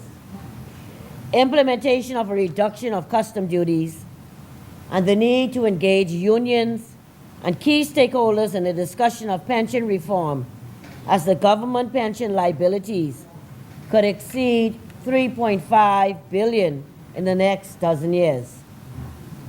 So, Madam President, if all of this is to be done, again I ask the question, where will the money come from? Madam President, John F. Kennedy said, effort and courage are not enough without purpose and direction. We all know that the elephant in the room is VAT. We all know that, because that's what most out there has been talking about, is VAT. And the trade union movement, of course, has fixed feelings about VAT as it relates to the increase in VAT. The National Congress of Trade Unions and the Commonwealth Bahamas Trade Union Congress, along with the Bahamas Chamber of Commerce and Employees Confederation, as two of the major stakeholders, were not consulted regarding the VAT increase. When we see what happened in Barbados, where the newly elected Prime Minister had to raise taxes, the very first thing she did was to consult the Social Partnership, which is equivalent to the National Tripartite Council in the Bahamas. Both entities, the NTC and the Social Partnership, comprise the worker, the employer, and government, who all are important to consult with when making critical decisions, such as an increase in VAT from 7.5% to 12%. It is true that this type of consultation, that other suggestions, thoughts, etc., could have been discussed and recommendations made as it relates to an increase in VAT. One trade union president suggested, and I quote, changing the implementation date to September 2018, giving everyone a 2-month grace period to prepare for the same instead of the start date of July 1st, 2018. They went on to say that this would give people more time to prepare for the same. Another trade union president said to me, and I quote, I believe many of our members will be affected by this 12% VAT increase. This is not good, not even for tourists, who sometimes buy from local stores and in the hotels. Madam Senator, I really think it will have a major impact on this country, as Bahamians are already struggling as it is, and wages are basically remaining the same. And they went on to give the example for the average family going out to enjoy dinner night. Now to their bill will be added a 15% gratuity and 12% VAT, which will total up to 27%. This decline in revenue will result in so many restaurants laying workers off. And this is coming from one of the trade union leaders. Another trade union leader said, the increase in VAT will affect the banking sector, already encumbered with fees on the poor. This sector will again see a shrinkage in order to save on cost, expenses, so we will have to see how this increase is managed. We must see an increased support for our local banking sector and more vehement investment in our own economy. The enforcement of policies within the government as it regards to the collection of taxes must be increased significantly. There must be a timely financial reporting of government income and expenditure within reasonable time frames. Another trade union leader suggested that VAT should have gone up incrementally. For example, in this budget year, 2018-2019, it should have gone up to 10%, and in 2019-2020 to 12%. And finally, Madam President, one trade union Congress leader said, the increase in VAT will negatively affect all workers by leading to a general increase in the price of all goods and services purchased. Instead of 7.5% being added to the price, 12% will now be added. He goes on to say, we are now in an environment where wages are not rising. This means that each dollar buys less. Our paychecks will result in 4% less purchasing power.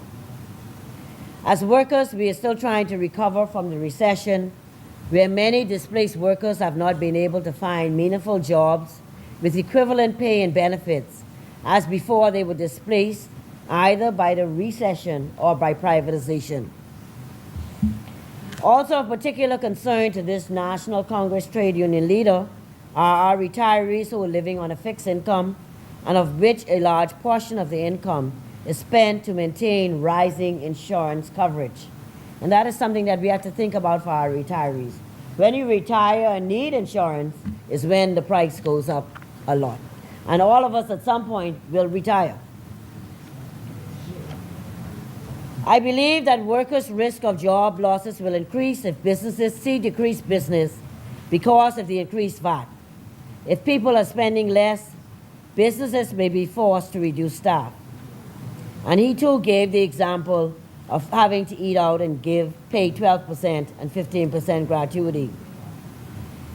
However, overall, they said the manner in which the increase was rolled out with union involvement, notification, or consultation has created anxiety, not just with us in the movement, but also in the business community. There are many unknowns. However, this will cause consumers to adjust their spending habits and businesses to reconsider investment decisions. This has the potential to cause economic activity to decline. Madam President, these concerns, questions, fears, worries of the trade union movement could have been addressed simply by talking to them and respecting that they are an important stakeholder in the national development of our country. Let us take a page out of Prime Minister Mia Mottley of Barbados' book by truly consulting with the social partners. And if you watched her when she spoke, she was surrounded by the social partners when she made the decision for the increase in taxes. And she made sure that she got all of them to buy in to the increase in taxes. Madam President, we in the trade union movement are Bahamians who care about the success of our country. We are a partner that only want to see what is best for the Bahamas. So let us look at the trade union movement in a different light. We are not the government adversaries or those people who only argue for increases in salary or are contentious just to be contentious. But we are a movement that actually complements what a government wants for our country, to have a better Bahamas for all Bahamians, particularly as it relates to the workers of this country. We all want the same thing. Madam President, despite all of the concerns about VAT, we as Bahamians must again get back into the mindset that we have to pay our fair share and our way in this country. We go to Miami and we shop and pay taxes. We shop online and we pay taxes. We travel to the Caribbean and pay taxes. We travel to Europe and we pay hefty taxes. As we know, Bahamians are some of the most well-traveled people in the world. However, when we have to pay taxes in our own country, we say no. Our credit rating is already at junk status. Now is the time to stop the hemorrhaging. It is time now to practice financial prudence in the management of our own finances. It is time now, Madam President, to support the government in our financial recovery, which will happen over 3 years. In 3 years, the old arrears and obligations will be paid off. The government would then be able to give back to the consumers customs duty and excise tax reductions on the order of $100 million. The mandated deficit targets will be fully met in 2018, 2019, and the following 2 years. The end result after 3 years will be a balanced budget with $100 million in duty and excise tax reductions, bringing down the cost of imported goods. This budget, Madam President, promises better days of financial management where less is spent on interest and debt repayment and more is spent on the lives of ordinary Bahamians.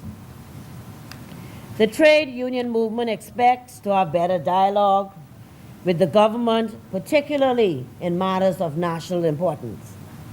The trade union movement would like to see further amendments to the Employment Act and the Industrial Relations Act. Ensure that heads of agreements line up with industrial agreements being negotiated. We'd like to see negotiations for industrial agreements to commence prior to the expiration date and not take many years to complete. The issuing of work permits need to be better monitored, and the training that is supposed to happen when non-Bahamians are given work permits happens. Approval of work permits can also be used as a way to ensure compliance. Attaching conditions to tax concessions for the government to initiate prosecution for non-compliance with local laws and relevant laws, labor laws. The use of government-sponsored arbitration, to not hold government-sponsored events at hotels that do not adhere to the law, to see social dialogue practiced by all social partners, and that we have industrial harmony in the workplace and ultimately the country. We expect to see the International Labour Organization conventions of freedom of association, collective bargaining, and others that we have signed on to be adhered to and implemented in our national legislation. Madam President, in conclusion, I ask, what is wrong with a country giving the government their support to stop under-budgeting, pay off arrears, and unbudgeted commitments, to pass the fiscal responsibility legislation and establish a sound and credible plan for 2018, 2019, and beyond? I say to Bahamians, let us get back to being each other's keepers.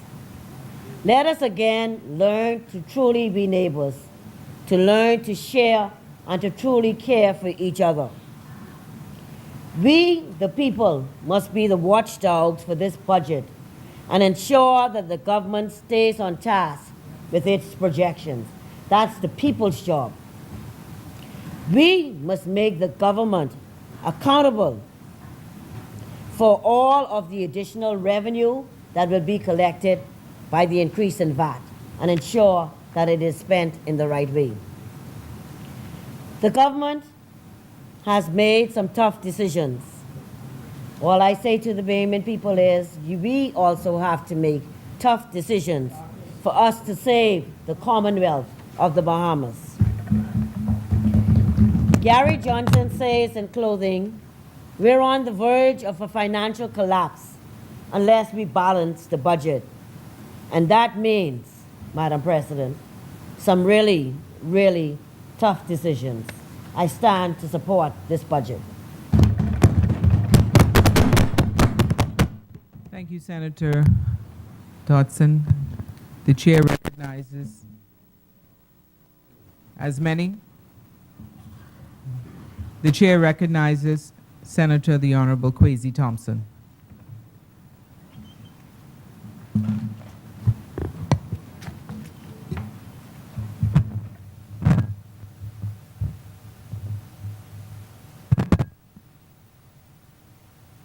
Thank you very much, Madam President.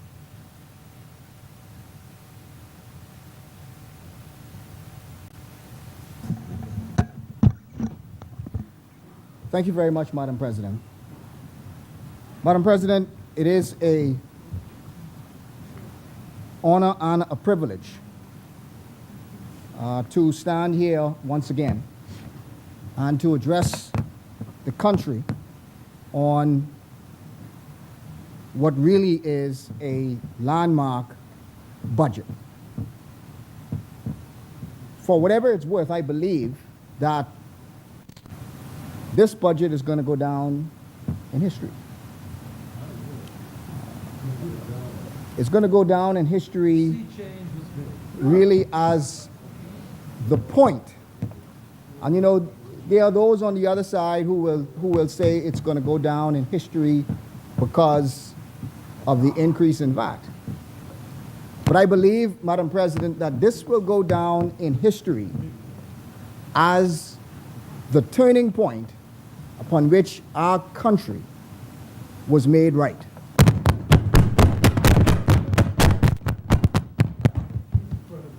You see, Madam President, leadership really is not easy. And I repeat it again. Leadership is not easy. It is not for the weak. It is not for the faint of heart. And it is not for the timid. But, Madam President, leadership requires you to take people to places that they would not ordinarily go to. And leaders can either focus on leading people or being liked by people. And quite frankly, Madam President, I would rather be a part of a team which is focused on leading rather than being liked. The reality is, if you focus on being liked, you will never have the courage to do what is right.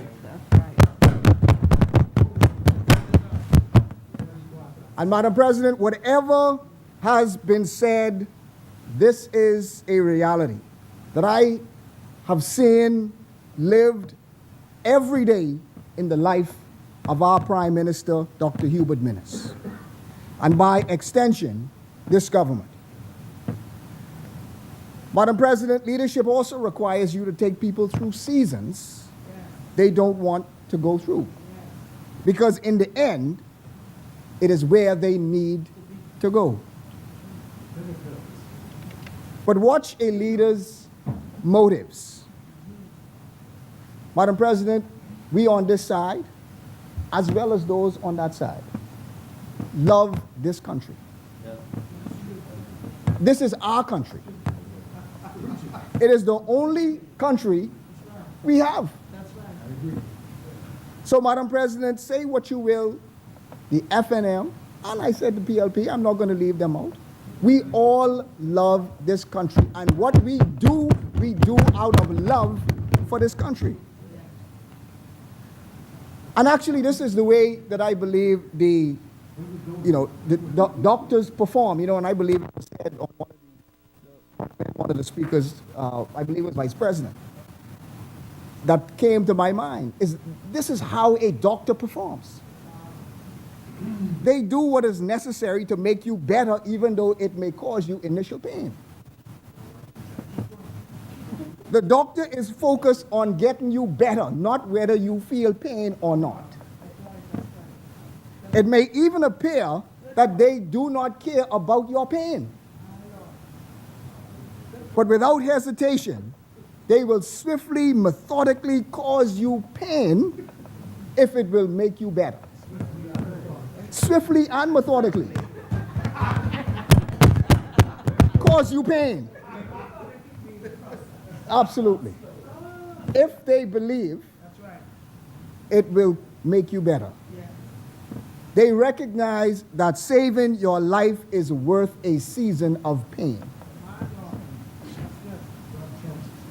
So, Madam President, this budget really is about strong leadership.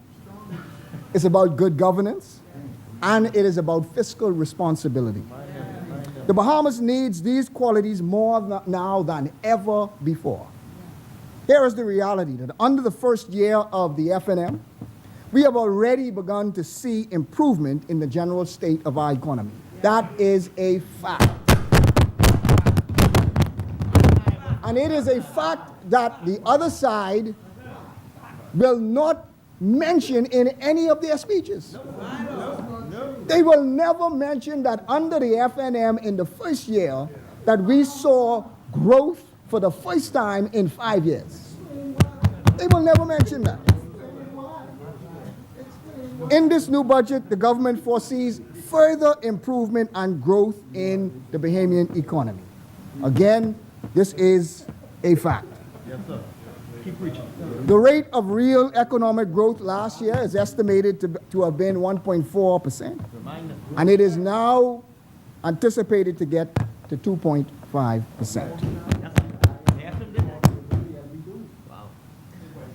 So, Madam President, even the Department of Statistics reports that in the year from November to November of 2017, the total unemployment decreased.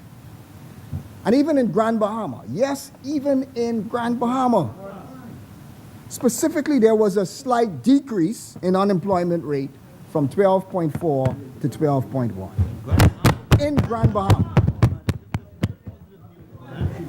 Madam President, it is because, and they are the numbers. You had 26,160 persons working. And then came November of, and this is from May of 2017 to November of 2017. So in November of 2017, you had 27,240 persons working. That is 1,080 persons more working in Grand Bahama. On the basis of this, Madam President, in-year expenditure, or as a result of in-year expenditure restraint, and our ongoing fiscal vigilance, we have succeeded in reducing expenditure on the wage bill and purchases of goods and services by the sum of $120 million. To break it down, we said we were going to spend less, and so we spent less. The other side said they were going to spend less, and they double and triple and quadruple their spending.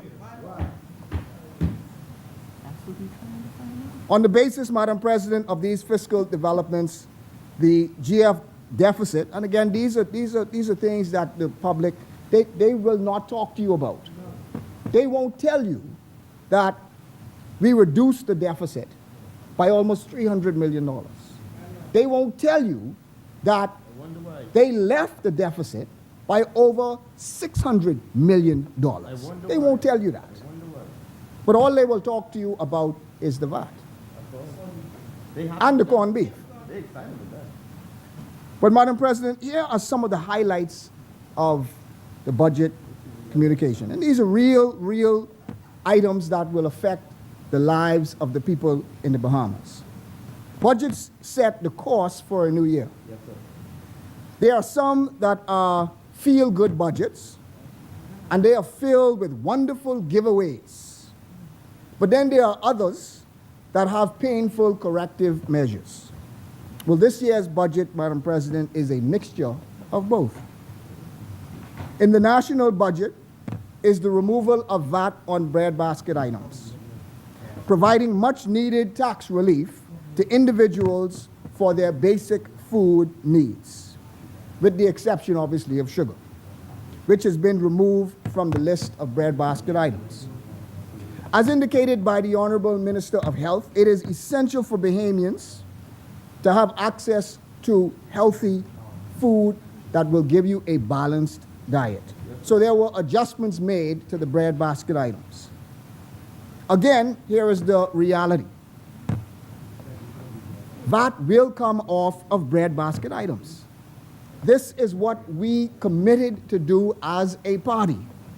And so as of August 1st, we will be delivering on our promise. VAT will come off of breadbasket items. Additionally, VAT will be waived on medication. And that is also inclusive of over-the-counter medication. Now, Madam President, medication will be cheaper. I have a family member of mine who suffers from diabetes. They take a number of medications. But one example is one called Tragenta. A cost of $47.73 every 2 weeks, and VAT at 7.5% is an additional $3.33 every 2 weeks. So at the end of the year, this will be a savings of $80 per year. Now, for those of you who may think that $80 is not that expensive or not a lot of money, but imagine those, that's just one medication. Imagine those who have a number of medications, 3 and 4 and 5 medications that they have to take at the same time. The government also will remove VAT off of residential electricity bills that are $200 or less, and utility bills that are $50 or below. This will apply to all licensed utilities in the country, which of course includes the Grand Bahama Power Company and the Grand Bahama Utility Company. Certainly this will bring relief to many Grand Bahamians. And Madam President, you might ask, well, how many Grand Bahamians will this affect? So Madam President, I asked the question of Grand Bahama Power Company. And they communicated, in fact, they put it together quite nicely, where they did an average on a monthly basis from January of 2017 to December of 2017, how many customers would qualify for this VAT exemption on electricity bills. Here were the results. In the year, in January of 2017, if this was in place, 80% of the residential persons would have qualified for this. In February, 88% of the residents in Grand Bahama would have qualified for this exemption. In March of 2017, another 88% would have qualified. In April, 84%. In May, 79%. In June, 66%. In July, 63%. And obviously, August is the summer month, so everybody's burning their air condition. In August, 58%. September, 58%. October, 63%. November, 78%. And December, 87%, with an average of 75 or 74%. So on average over the year, 74% of residents in Grand Bahama would have qualified for this exemption. You can't tell me that this is not affecting the majority of people in Grand Bahama.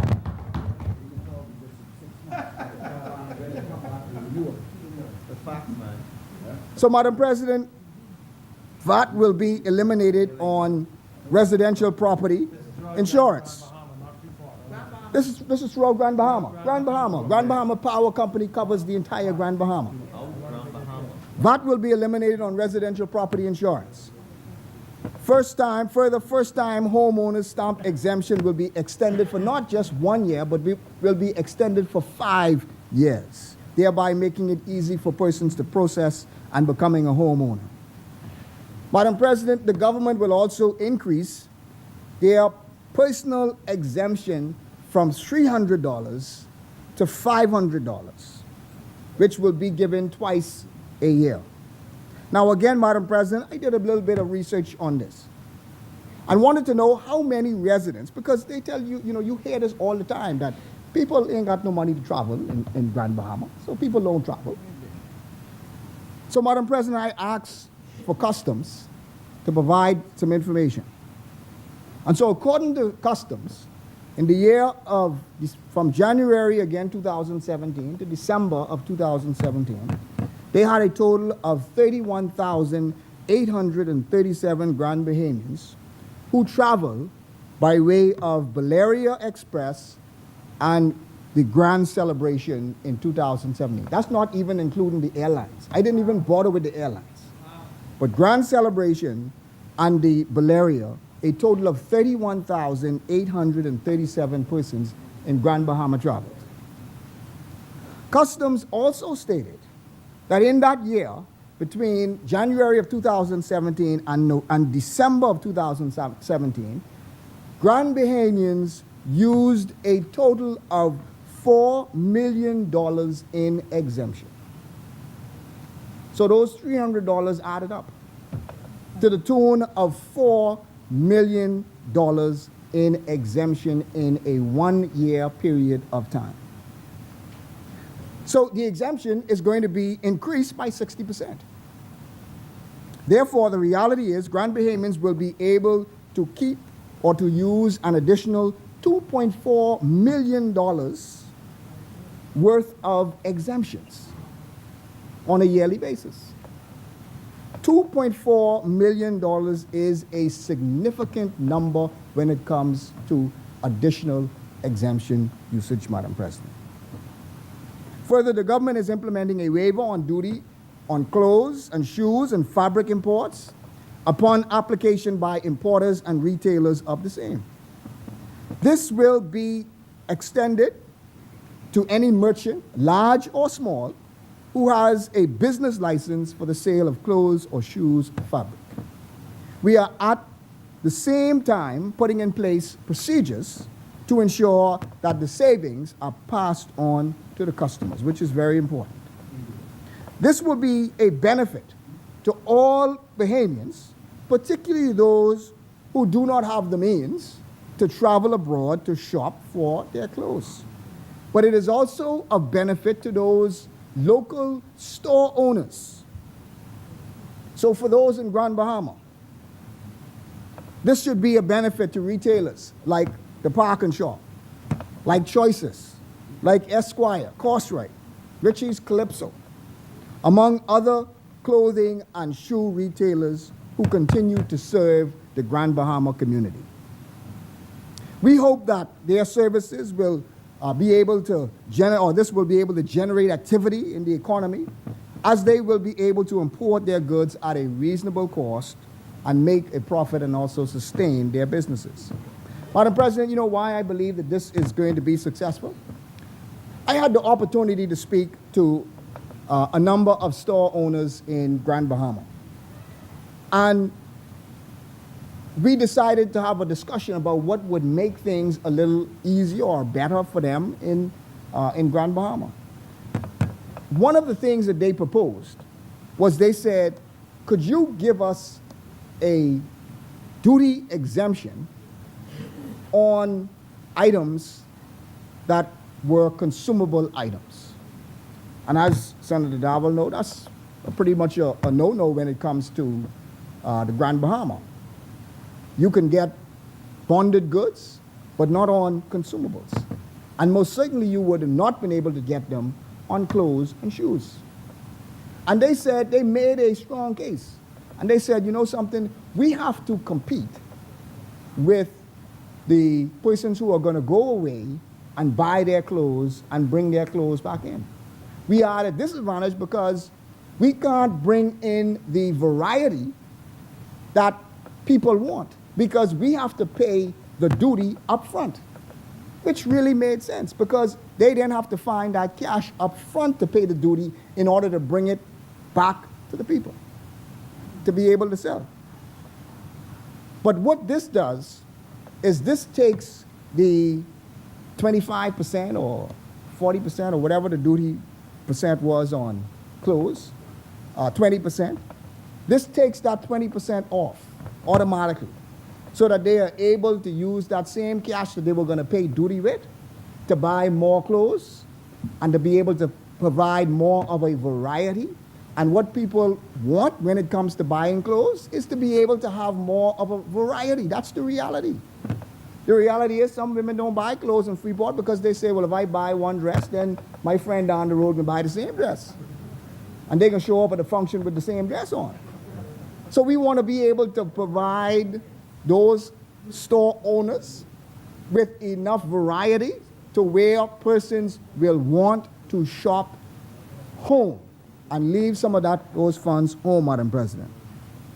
Grand Bahama is also the government, is also providing for the VAT zero rating on fundraising activities held by charitable organizations. Madam President, we are also extending for 2 years the duty exemption on materials used for the renovation, repair, and upgrade of dilapidated buildings. And so we are encouraging those persons who may have buildings, say for example, on Queens Highway, and those persons who may have buildings in other places in Grand Bahama that may need a little sprucing up, that to utilize this benefit so that they are able to repair and put those necessary repairs that they need. Madam President, our office is also working in conjunction with the Ministry of Environment and the Port Authority, looking at ways to change the status quo at the Royal Oasis Harcourt property situation. Specifically, whether there has been a breach of any environmental laws, and whether there are necessary remedies available for us to use. These properties cannot continue to remain an eyesore in Grand Bahama. So we are going to find whatever means within the law to be able to deal with that situation. It cannot continue. Just to digress, Madam President, a bit. We also met many people suffering from hurricane damages. And I can report that since coming to office, this government, through the Ministry of Works, has issued, and for all of those persons who said that they ain't doing nothing in Grand Bahama and nobody getting nothing in Grand Bahama, please listen up. That the Ministry of Works has issued 643 checks to Grand Bahamians for roof repairs, which are valued at $4,000 each. This is, Madam President, an approximate value of over $2 million going directly to help and bring relief to Grand Bahamians all within this year, Madam President. I'm also advised that there is another 330 checks that are being prepared and are on their way bringing more relief to Grand Bahamians. Madam President, one of the government's notable initiatives has been improving the ease of doing business in Grand Bahama with an aim of stimulating private sector growth. The improvement of Grand Bahama's economy will be as a result of private sector growth for the most part. We must make it easier for people to do business. Last year I stated that it was our goal to create an investment unit. I am happy to report that this unit has been formed and is at work. They will mirror the Bahamas Investment Authority in New Providence. Our office has also begun regular investment processing meetings with the Grand Bahama Port Authority. In these meetings, we are discussing outstanding matters for approval to ensure that the government and the Port Authority work together in the approval process with a view to ensuring a swift and effective experience for investors. This unit will also be responsible for helping market Grand Bahama as a place to invest. This year's budget item, Grand Bahama Invest, has been allocated $300,000. These are highly motivated group of young professionals who come from the public sector and from the private sector with legal, tourism, management, and investment experience. I anticipate great things from this unit. Madam President, this year Grand Bahama has already begun welcoming new businesses and can expect several projects to commence and or continue this fiscal year. These various projects are evidence of the restored and growing investor confidence in Grand Bahama among foreign and local investors alike. The Department of Inland Revenue reports an increase in approved business licenses this fiscal year as compared to the previous one. So they had 1,423 licenses that were issued, and this year there will be 1,677 licenses issued. Madam President, in tourism, perhaps one of the most anticipated investment projects in Grand Bahama is the impending Grand Lucayan deal, which is expected to restore activity to the entire Lucayan Strip, attracting an influx of visitors to the island and bringing business to Port Lucayan Marketplace. The government's commitment to this deal has never been stronger.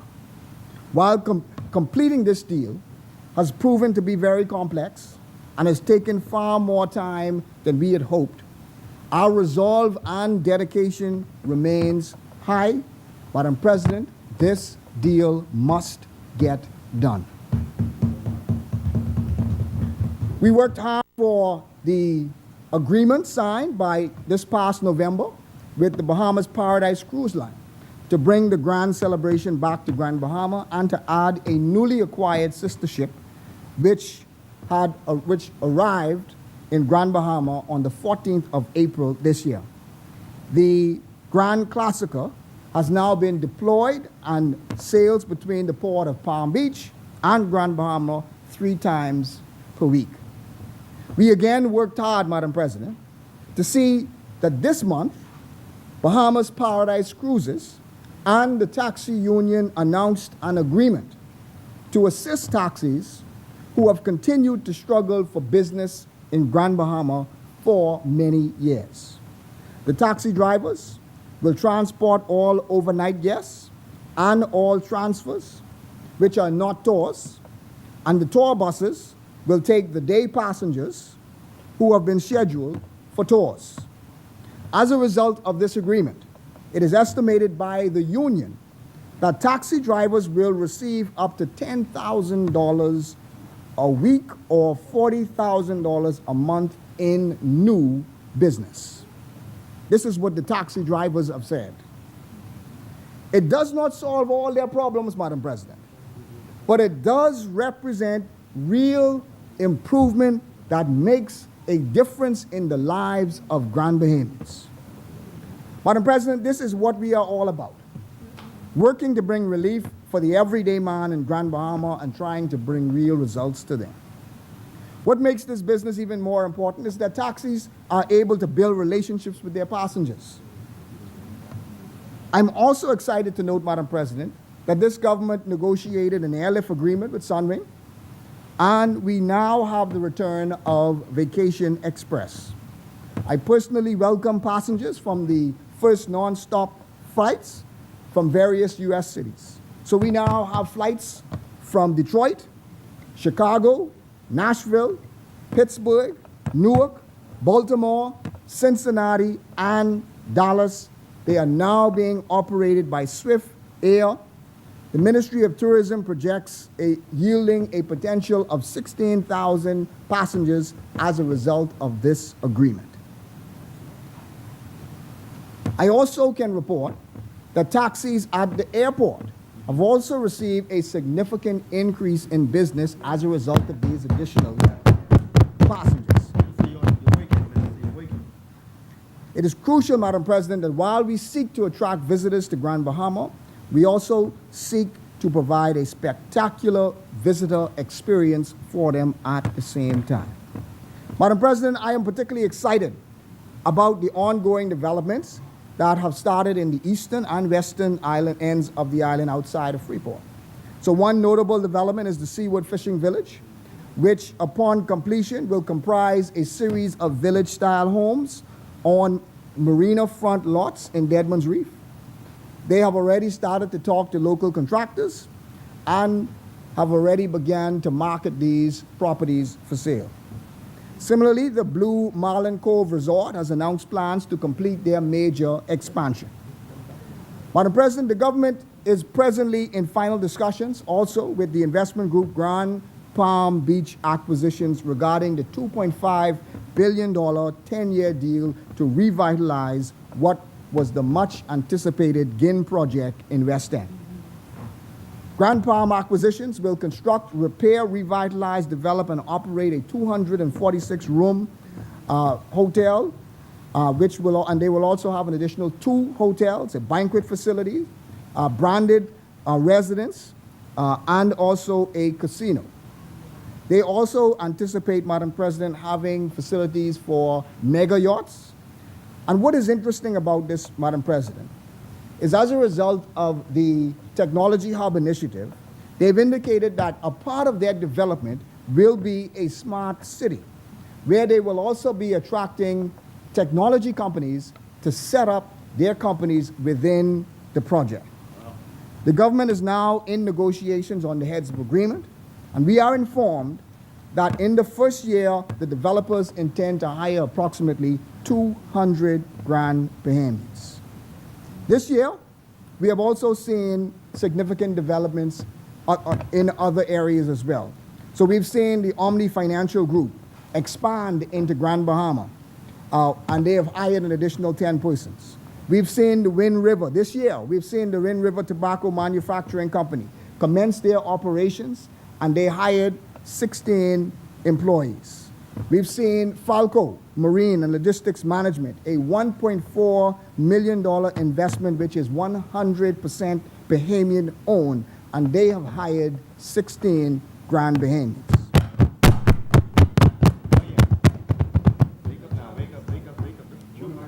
In addition, Pharmachem Technologies in Grand Bahama has recently continued its $180 million expansion.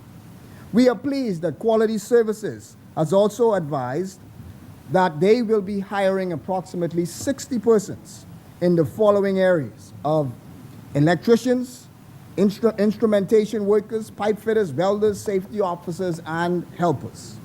We believe that Quality Services will have no difficulties in filling these positions with Grand Bahamians. In addition, we are also pleased that Quality Services hosted a job fair last week, Saturday, in Grand Bahama to allow the widest applicant participation as possible, Madam President. Madam President, as a result of our Technology Hub initiative, and there are some who may say, well, you know, we're not making progress on this. This is too big for you. You know, you're only making baby steps. But Madam President, I am pleased that coming this Wednesday, the GIBC will officially open its doors.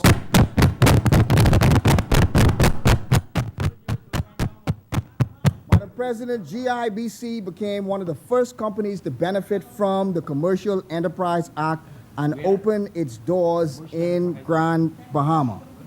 GIBC has already hired 25 and have already begun training the 25. And they have committed to hiring and training another 25 in their specialized services of automation, data intelligence, cyber and fraud, commercial experience, regulation, and compliance. Madam President, we also were happy to hear a major fabric store, Home Fabrics, which I am told is the largest fabric store in the Bahamas, recently announced that it is now licensed and it is about to renovate their premises in Grand Bahama.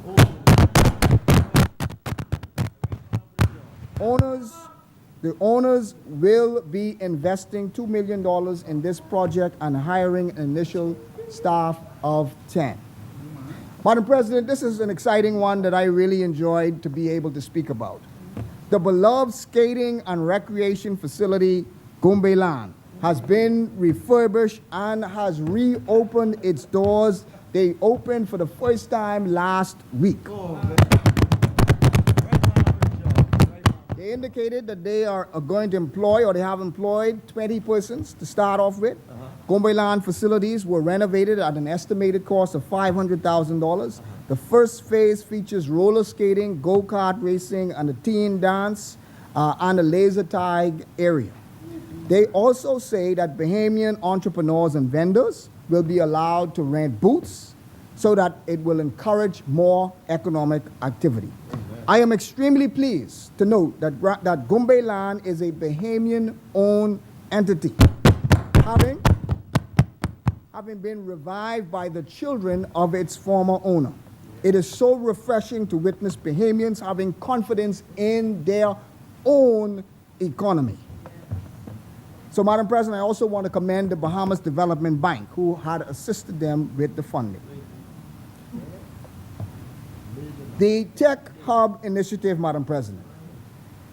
The government has embarked on an initiative to establish and grow the technology sector in the Bahamas with the intent of attracting international entrepreneurs and investors to the Bahamas, as well as cultivating local Bahamian entrepreneurs and knowledge professionals to work.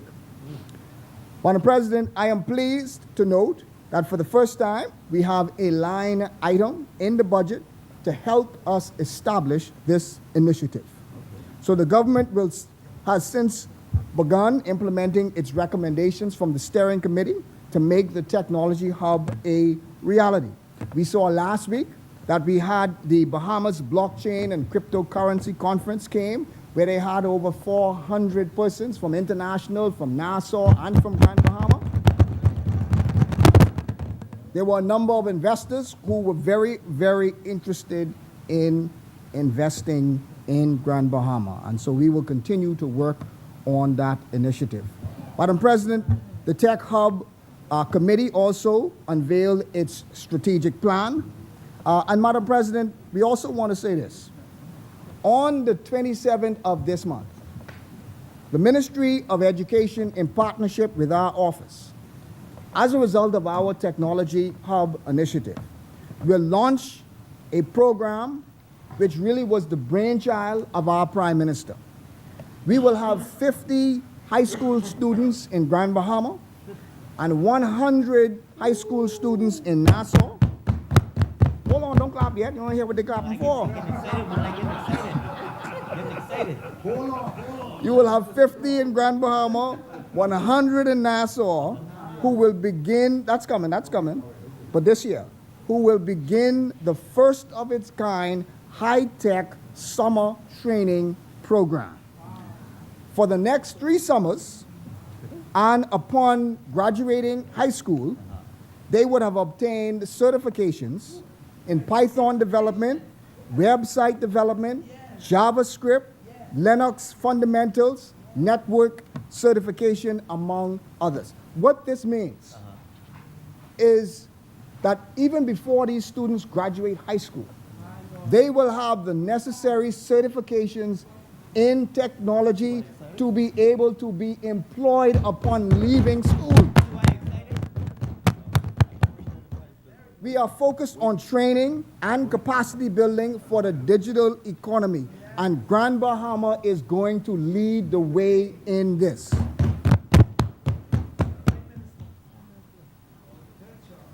Madam President, also, and I just want to tell this story. I was at the airport and just sitting down waiting on a flight. And I recall seeing a janitress who came, and in fact, it was just after we had announced the budget. And so when she came to speak to me, she said, "Excuse me, could I speak to you for a while?" And she said it in a real stern tone. So I figured she was coming to talk to me about the budget.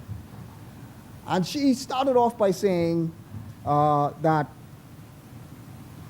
she wanted us to know that there were poor people that we should be very concerned about. And she articulated her feelings about the 12% increase. And I understood exactly where she was coming from.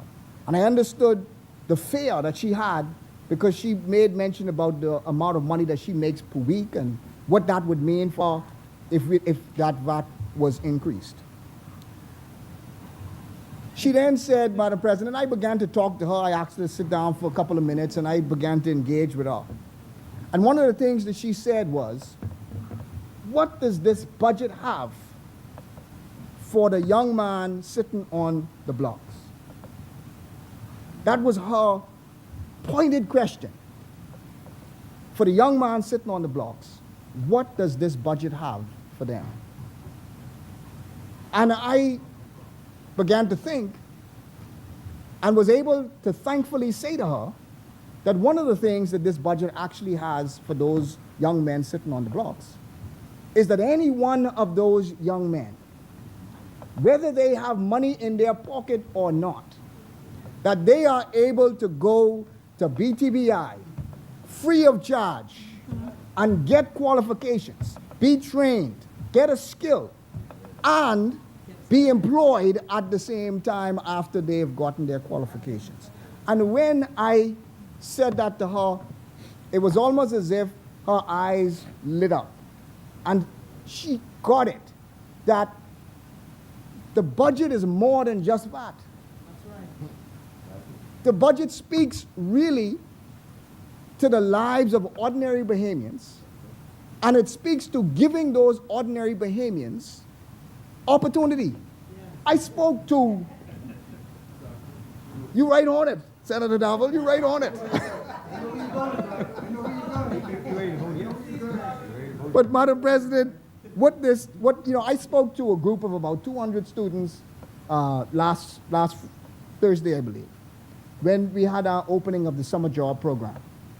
And I said to those students, don't mind the noise in the market. This budget for you. That any one of you can now go to BTVI and next year go to University of the Bahamas free of charge. This budget is all about you. So, Madam President, we look forward, Madam President, to the continuing partnership with the Bahamas Development Bank with respect to the APRI program that we've started. And we've spoken about the APRI program on many occasions, Madam President, that has provided about 30 young people the opportunity to make honey and to provide honey products. They've opened their society, the Grand Bahama Beekeeping Cooperative Society, and we are providing and renovating some premises for them so that they'll be able to produce and they'll be able to sell their products, Madam Vice President, or Madam President. Madam President, small business development. This is what's happening in Grand Bahama for small business development. Small business development really is the driving force of our economy. And so the Office of the Prime Minister in Grand Bahama has launched several initiatives this past year to help local startup and existing businesses. So we did 2 of the business-to-business expos, which linked small businesses with larger businesses so that they can have a dialogue and those small businesses can have a door into getting an opportunity to serve those larger businesses. And I'm happy to say that we have seen some results as a result of these initiatives. Persons have come back to us and said, as a result of the connection that we made, we were able to make an offer for certain services in some of these larger companies, and they gave us additional services which allowed us now to have more business. Madam President, the Office of the Prime Minister in Grand Bahama, in conjunction with the Ministry of Youth, Sports and Culture, has hosted 3 groups of the Micro Small Business Grant Program. Applicants who are interested in starting a business or growing their own existing business have had an opportunity to participate in a 2-week-long business readiness training program. Upon completion of the training program, participants are invited to pitch their business ideas to a panel. And exactly, the Shark Tank concept. And they are able then to be eligible to be awarded a $5,000 business grant.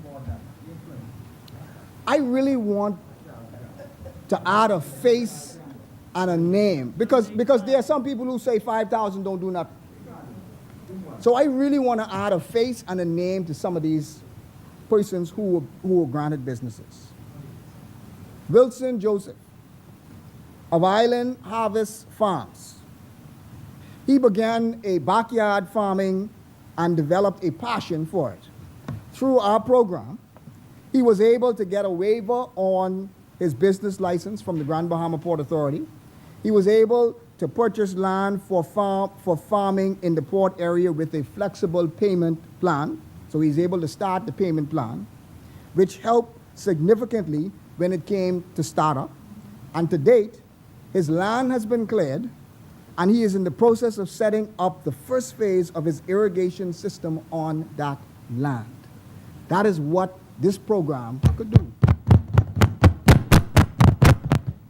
Miss Victoria Robinson Joseph of Divine Egg Farms. She began harvesting organic eggs in her backyard. On her own, she was able to procure a letter of intent from a major store on the island to sell her eggs. As a result of our program, she was able to purchase more housing equipment, more fixtures, feed, and she purchased 600 more birds. She is now on her way to focusing on packaging and harvesting the eggs as soon as possible. Giselle Gray from Sweet Addiction Cafe and Specialty Bakery, an aspiring baker who wanted to expand on her skills and became an entrepreneur. She successfully completed our program, and with grant funding, she was able to procure a space in the Circle Mall, as well as other needed equipment. And she is now a current licensee of the Port Authority, functioning and moving forward in her own business. Tonic Lightborn, Timeless Photography and Design, a photographer and graphic designer offering services ranges from portraits, special events, photography, business cards, stationery. She is fully licensed. She's gone through our program. She was able to acquire additional knowledge with respect to business operations and even forge networks through that program. Charlene Ambrista, CPA Business Crafts Limited in Port Lucaya Marketplace. Yes, Port Lucaya Marketplace. A craft artisan who too acquired the additional and much needed knowledge and tips of our program. As a result of the grant, she was able to purchase more raw materials, invest in branding and marketing through strategic efforts. After gaining the knowledge, she has since hired one additional person as a result of what she got through that program. Our office, Madam President, also, and I want to say this to Senator Dowell, that we've continued the trained clinical nursing program, and it graduated the 23 participants who have gone through their final stage of the program and now going through their internship. We also, Madam President, have moved progress with respect to the potable water project. It remains in motion. Work in West Grand Bahama and Section A has been completed. Construction of the East Grand Bahama, the construction of the McLeanstown housing project has continued. So infrastructure has continued. The installation of that infrastructure and service lines have continued. We also, Madam President, have been monitoring the ongoing construction of the High Rock Cemetery, which was started, and we have continued moving forward with respect to that project as well. We also continuing. I'm wrapping up right now. I know. President. Madam President, I move that the business of the Senate to continue beyond 1 p.m. today. Is there a second? It has been moved and seconded that the business of the Senate continue beyond 1 p.m.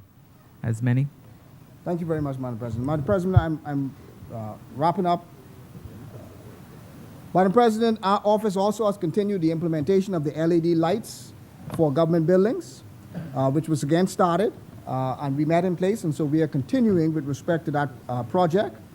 Madam President, our office is actively working also to ensure that Grand Bahama's restoration through these initiatives geared towards entrepreneurial empowerment, job creation, and community partnerships, and we remain confident that the upcoming spike in the economy of Grand Bahama will continue. So, Madam President, there's been a lot said about this budget, and presenting this as a whole has not been easy.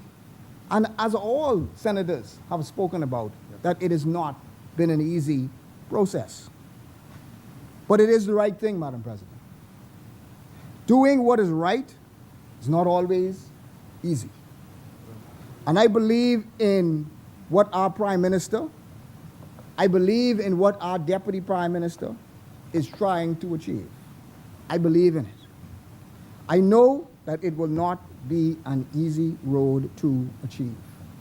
But, Madam President, I believe it is the right thing that we are trying to achieve. So I say to my colleagues, I say to our Prime Minister, I say to our Deputy Prime Minister, I say to our Cabinet colleagues, and I say to all of our colleagues who are on this side, do not grow weary in well-doing. I say to them that they ought to continue to press towards the mark of the high calling. We must continue to press, forgetting what is behind, and we must press towards what is ahead. Some want you to remember the past, and some want to take you back to the past.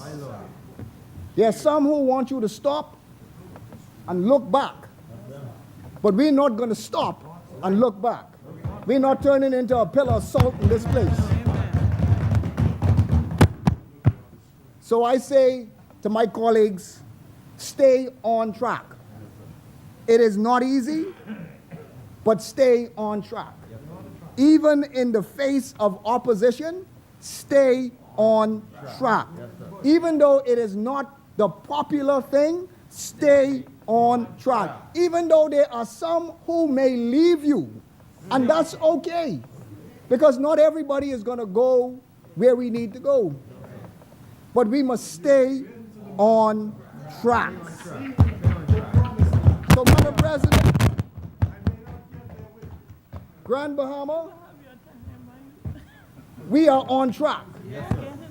We are on track for making Grand Bahama better, and we are on track for making the Bahamas better. So, Madam President, I support this budget, and may God continue to bless Grand Bahama. May God continue to bless the Bahamas. Thank you very much. Thank you very much, Senators. As many? Amen. May I commend my colleague, Minister Thompson, on a most inspiring presentation and an even more inspiring conclusion to his inspiring presentation. Let's stay on track.